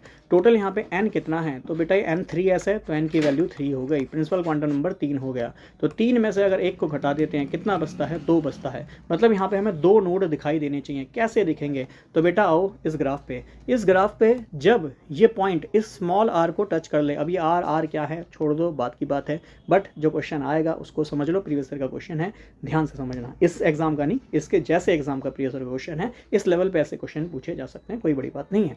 तो बेटा जब ये ग्राफ इस x एक्सिस को टच करे, r और r में नोट कर लेना, r और r में जब ये ग्राफ x एक्सिस को टच करेगा, जितनी बार टच करेगा उतने नोड हैं। क्या ये टच कर रहा है, नहीं कर रहा है, इसलिए यहाँ नोड की संख्या कितनी आ गई, 0। देखो x एक्सिस को टच ही नहीं कर रहा, इसमें देखना ये एक ही बार टच कर रहा है, दूसरी बार टच करने जा रहा है पर टच किया नहीं है, तो भैया यहाँ नोड की संख्या हो गई 2। क्लियर है। इसमें देखो क्या टच कर रहा है, नहीं सर, यहाँ नोड की संख्या हो गई 0। अब इसमें देख लो कितनी बार टच कर रहा है, सर साफ दिख रहा है, एक बार यहाँ टच करा है, एक बार यहाँ टच करा है, और जितनी बार टच करेगा उतने ही नोड होंगे। कितने नोड आ गए, 2 नोड आ गए, बस खत्म बात। 3s के लिए क्या होगा भैया, ये ग्राफ होगा। नोड से चेक कर लेना है। नया टॉपिक देखो, इसको बहुत तरीके से समझाया जा सकता है, प्रोबेबिलिटी डिस्ट्रीब्यूशन ग्राफ है ये, बहुत तरीके से मैं आपको ये पढ़ा सकता हूँ, बट मैंने आपको नोड निकालना लास्ट क्लास में सिखाया है, तो उससे कैसे क्वेश्चन बन रहा है, कैसे क्वेश्चन को उस क्वेश्चन से, उस ट्रिक से, उस तरीके से कैसे सॉल्व कर सकते हैं, ये आपको बता रहा हूँ। नया कंसेप्ट पढ़ाने का समय भी नहीं है, ना आप पढ़ पाओगे ना सीख पाओगे, इतना कम समय है, बहुत कुछ पढ़ लेना, बहुत कुछ रिविजन करना है, तो कैसे हमने जितना पढ़ा है उससे इस चीज़ को कर लें, वो मैंने आपको बता दिया। ठीक है, आंसर मिल गया होगा। अगर ऐसा क्वेश्चन आता है इतना सा दिमाग लगा लेना। आगे, which of the following is correct. अच्छा, आयनेशन एनर्जी, अरे भैया ये अभी तो थोड़ी देर पहले बताया था, लगा लेना। क्या है, आयनेशन एनर्जी है, ठीक है, is directly proportional to electronegativity, बिल्कुल पढ़ाई थी। ये इलेक्ट्रोनेगेटिविटी इनवर्सली प्रोपोर्शनल होती है एटॉमिक साइज के, पहले ऑप्शन सही लग रहा है मुझे तो। फिर ionisation energy electronegativity atomic size के डायरेक्टली प्रोपोर्शनल तो हो ही नहीं सकता, है ना। आयनेशन एनर्जी ज़्यादा और एटॉमिक साइज ज़्यादा, ऐसा तो हो ही नहीं सकता। एटॉमिक साइज ज़्यादा तो आयनेशन एनर्जी कम, इनवर्स रिलेशन होता है, मतलब सेकंड गलत। आयनेशन एनर्जी इलेक्ट्रोनेगेटिविटी, अरे ये तो सेम ही ऑप्शन लिख दिया। अच्छा, इनवर्सली प्रोपोर्शनल टू इलेक्ट्रोनेगेटिविटी लिखा है, गलत है, गलत है, गलत है, ये भी गलत है। आयनेशन एनर्जी का इनवर्स प्रोपोर्शनल इलेक्ट्रोनेगेटिविटी, नहीं भैया, इलेक्ट्रोनेगेटिविटी एटॉमिक साइज, अगर इलेक्ट्रोनेगेटिविटी बढ़ेगी तो एटॉमिक साइज बढ़ेगा, नहीं, गलत है, गलत है, मतलब पहला ही ऑप्शन सही है, ये तो अभी बताया था। ठीक है, तो वही चीज़ लिखी है, बाकी एक बार सारे ऑप्शंस को रीड कर लेना। आगे, the positive electron affinity of an atom indicates that, ओहो, तो देखो पॉजिटिव इलेक्ट्रॉन एफिनिटी, पहली बात, चाहे आपकी इलेक्ट्रोनेगेटिविटी हो या इलेक्ट्रॉन एफिनिटी, उनकी वैल्यू ऑब्वियस बात है नेगेटिव में ही आती है जब आप बात करते हो किलो जूल पर मोल में या फिर इलेक्ट्रॉन वोल्ट पर एटम में, है ना, मोल में या किलो जूल पर एटम में या इलेक्ट्रॉन वोल्ट पर एटम की बात करोगे तो आपकी चाहे इलेक्ट्रोनेगेटिविटी है या इलेक्ट्रॉन एफिनिटी है, जिसको हम इलेक्ट्रॉन गेन एंथैल्पी भी कहते हैं, कल भी बताया था। इलेक्ट्रॉन गेन एंथैल्पी या इलेक्ट्रॉन एफिनिटी होती है इलेक्ट्रोनेगेटिविटी प्लस होल्डिंग कैपेसिटी, याद है, कल भी मैंने बताया था। ठीक है, होल्ड करने की क्षमता के साथ साथ इलेक्ट्रोनेगेटिविटी, ये हमारी इलेक्ट्रॉन एफिनिटी होती है। बहुत सिंपल से तरीके से बता रहा हूँ, फॉर्मूले वाइज बता रहा हूँ, A+B वाली मेथड से बता रहा हूँ, अदरवाइज ये टॉपिक बहुत डिफरेंट तरीके से पढ़ाया जाता है, बट एग्ज़ाम है, आपको कम टाइम में ज़्यादा सीखना है तो उसके लिए काफ़ी है। ठीक। तो electron affinity electron negativity plus holding capacity है, बहुत सिंपल सा फंडा है, बहुत सरल सी यह बात है, ठीक है। तो कह रहा है negative ion is more stable then the neutral negative ion. अच्छा चलो मैं पूरा कंसेप्ट पहले बता देता हूँ। जब आप मेटल है, अगर मान लो इसने एक इलेक्ट्रॉन लिया, इलेक्ट्रॉन लेने को होल्ड करने को ही हम क्या बोलते हैं, इलेक्ट्रॉन एफिनिटी, इस पर आया माइनस चार्ज। जब कोई मेटल नॉन मेटल, जनरली ये प्रॉपर्टी नॉन मेटल की होती है, ये भी ध्यान रखना, ठीक है। इलेक्ट्रोनेगेटिविटी इलेक्ट्रॉन एफिनिटी ये जनरली नॉन मेटल की प्रॉपर्टी होती है। मेटल के केस में जब होगा जब मेटल पे प्लस चार्ज होगा, अदरवाइज ये नॉन मेटल की प्रॉपर्टी होती है। तो नॉन मेटल इलेक्ट्रॉन को गेन करता है, होल्ड करता है, होल्ड करेगा माइनस चार्ज आएगा, और यहाँ पे एनर्जी रिलीज होती है, एनर्जी रिलीज होती है तो माइनस का साइन आएगा। मतलब पहला इलेक्ट्रॉन जब भी लेगा, इलेक्ट्रॉन एफिनिटी नंबर 1, मतलब पहला इलेक्ट्रॉन लेने में हमेशा एनर्जी निकलेगी, माइनस का साइन आएगा। बट नॉन मेटल ने ऑलरेडी एक इलेक्ट्रॉन लिया हुआ है, माइनस चार्ज है, अगर उसको मजबूरन एक और इलेक्ट्रॉन दोगे तो बेटा यहाँ पे इलेक्ट्रॉन एफिनिटी नंबर 2 कहूँगा, यहाँ मेटल पे जो नॉन मेटल है इस पर -2 चार्ज आएगा, क्योंकि एक इलेक्ट्रॉन और ले लिया, एक था एक और ले लिया, -2 आ गया। ऐसे केस में यहाँ हमें इसको एनर्जी देनी पड़ेगी, प्लस का साइन आएगा, मतलब इसकी हीट या एनर्जी पॉजिटिव का साइन आएगा। क्यों आएगा समझो बात को भैया। जब आपने पहला इलेक्ट्रॉन दिया, उसकी प्रॉपर्टी थी उसने इलेक्ट्रॉन होल्ड कर लिया, ऑलरेडी उस पर एक माइनस चार्ज है, उसका न्यूक्लियर चार्ज कम हो गया, तो एक इलेक्ट्रॉन और देना है, उसके लिए आपको उसको लालच देना पड़ेगा, हीट देनी पड़ेगी। ले भाई मैं तुझे थोड़ी सी हीट देता हूँ, प्लीज़ इलेक्ट्रॉन को होल्ड कर ले। जैसे ऑक्सीजन के केस में, ऑक्सीजन का एटॉमिक नंबर 8 होता है, आप जानते हो 2 और 6 होगा। पहला इलेक्ट्रॉन लेगा तो ये बन जाएगा O पे -1, और इसका एटॉमिक इलेक्ट्रॉनिक कॉन्फिगरेशन 2 6 था, एक इलेक्ट्रॉन ले लिया 2 7 हो जाएगा, ठीक है। और इसने इलेक्ट्रॉन गेन करा है तो ऑब्वियस बात है यहाँ से हीट निकलेगी, तो हीट निकलेगी या तो प्लस का हीट लिख दो या फिर ∆H माइनस लिख दो, एक ही बात है, ठीक है। या तो ∆H माइनस लिख दो प्लस हीट लिख दो, एक ही बात है। फिर ऑक्सीजन पे माइनस चार्ज है, अगर ये एक इलेक्ट्रॉन और लेता है तो ये बन जाएगा ऑक्सीजन पे 2 माइनस। समझना, ये 2 7 था, पहले ही माइनस चार्ज लेके बैठा, आप ऊपर से और एक्स्ट्रा माइनस चार्ज दे रहे हो और इलेक्ट्रॉन दे रहे हो, हालांकि ऑक्टेट तो पूरा हो जाएगा, स्टेबल हो जाएगा, बट एक्स्ट्रा इलेक्ट्रॉन देने के लिए कहेगा भैया मुझे हीट दो। मतलब यहाँ पे ∆H की वैल्यू कैसे हो जाएगी, पॉजिटिव। जब भी आप हीट देते हैं साइन होता है पॉजिटिव, और हीट निकलती है तो ∆H का साइन होता है नेगेटिव। तो अब बात को समझना, कह रहा है पॉजिटिव इलेक्ट्रॉन एफिनिटी, मतलब ∆H की value positive I of an atom indicate, क्या इंडिकेट करेगा कि negative ion is more stable then the neutral atom. गलत, नेगेटिव अच्छा पहले पूरे पढ़ लेते, negative ion is less stable then the neutral atom, negative ion will not form, गलत है, नन ऑफ द अबव गलत है। आ जाओ पहले दूसरे पे, negative ion is more stable then the neutral atom. बिल्कुल, पॉजिटिव का मतलब ये है कि नेगेटिव आयन को हमको ज़्यादा स्टेबल करना है, क्योंकि इसको हीट देने हैं ताकि भाई इलेक्ट्रॉन ले ले और स्टेबल हो जाए। तो बिल्कुल पहले ऑप्शन सही है, negative ion is more stable then the neutral atom. Clear, चलो आगे बढ़ते हैं। अब आगे बढ़ने से पहले चलो, आज की क्लास मुझे लगता है ठीक ठाक लेंथी हो गई है, तो आगे क्लास में जो है नेक्स्ट कंटिन्यू करूँगा, उसमें बाकी जो क्वेश्चंस हैं वो मैं आपको कराऊंगा, ठीक है। बाकी UKPSC RO जुड़े रहें। मैथ रीजनिंग मैंने आपको बताया 50 मार्क्स का वहाँ पूछा जाएगा, जो कि मैंने आपको मैथ रीजनिंग वाली क्लास में ऑलरेडी पढ़ाया हुआ है, ठीक है। और भी बहुत सारे टॉपिक मैं ऐड करूँगा क्योंकि इसमें बहुत कुछ पूछा जाएगा। बाकी GS आपका जो है जनरल स्टडीज़, उसमें हिस्ट्री पॉलिटी इन सब के वीडियोस मैं धीरे धीरे अपलोड करता रहूँगा, तो जुड़े रहें, वो आपको RO में हेल्प करेंगे। बट मैं आपको बता दूं, RO लेवल 8 का पद है, उसमें आप पहले NCERTs को पढ़ें, उसके बाद यदि आपका NCERT तैयार होता है तो एज अ प्रैक्टिस के लिए आप इन सेशंस को ज्वाइन कर सकते हैं, तो वहाँ पे आपकी बहुत अच्छी तैयारी हो जाएगी। बट पहले NCERT पढ़ना जरूरी है, लेवल 8 का पद है, ऐसे ही वहाँ जॉब नहीं लगने वाली है, ठीक है। बाकी इसमें जनरल साइंस भी पूछा जाएगा, वो भी मैं आपको ऑब्वियस बात है जनरल साइंस वाली सीरीज़ में कराऊंगा, तो आगे तक जुड़े रहेंगे, आपको हेल्प करेगा। अदरवाइज़ PGT TGTs ऑब्वियस बात है, अभी UK टेट का एग्ज़ाम हुआ है, PGT TGTs की वैकेंसीज़ भी आने वाली होंगी, तो PGT केमिस्ट्री TGT साइंस के लिए जुड़े रहें, और उसमें भी mathematics reasoning GS general science पूछा जाएगा, वो भी आपको यहाँ से हेल्प करेगा, ठीक। इसके अलावा AOEO एग्ज़ाम अगले महीने, आई थिंक 11 और 19 में बैक टू बैक एग्ज़ाम है आपके अगले महीने, ऐसा ही कुछ है, एक बार देख लीजिएगा, ठीक है। तो AOEO जब भी एग्ज़ाम है इसका अगले महीने में, तो उसमें भी मैथमेटिक्स रीजनिंग GS आपको जरूर हेल्प करेगा, प्लीज़ उसको पढ़िएगा, पॉलिटी पढ़िएगा, ज्योग्राफी आपको पढ़ाया गया पढ़िएगा, सब एग्जाम में आपको हेल्प करेगा। बट हाँ, मैं ये कहूँगा वो आपको बस प्रैक्टिस में हेल्प करेगा, अदरवाइज डीप में पढ़ना है तो भैया NCERT बहुत ज़रूरी है, उनको पढ़ना बहुत ज़रूरी है। AOEO के लिए इससे काम बन जाएगा, बट अदरवाइज़ आप RO की बात कर रहे हैं तो भैया अच्छा वाला एग्ज़ाम है, अच्छा पद है, अच्छा लेवल है, तो भैया वहाँ तो NCERT पहले पढ़ना, बेसिक पढ़ना बहुत ज़रूरी है, ठीक। और बाकी देखो क्वेश्चंस हैं अभी आगे, ये मैं कल चर्चा करूँगा, ठीक है। बाकी जितने भी कंसेप्ट बता रहा हूँ प्लीज़ रिवीजन कर लीजिएगा, शॉर्ट नोट्स उनका ज़रूर बनाइए और रिवीजन उनका कीजिए, ठीक है। और बाकी पसंद आता है तो प्लीज़, आपको मैंने बताया है क्या करना है, ठीक। और ज़रूर उसको लाइक कर दिया करें, कमेंट में बहुत सारे क्वेश्चंस मैंने पूछे हैं, उनके आंसर कमेंट में ज़रूर दिया करें। क्लास को इतने रखता हूँ, bye bye and take care.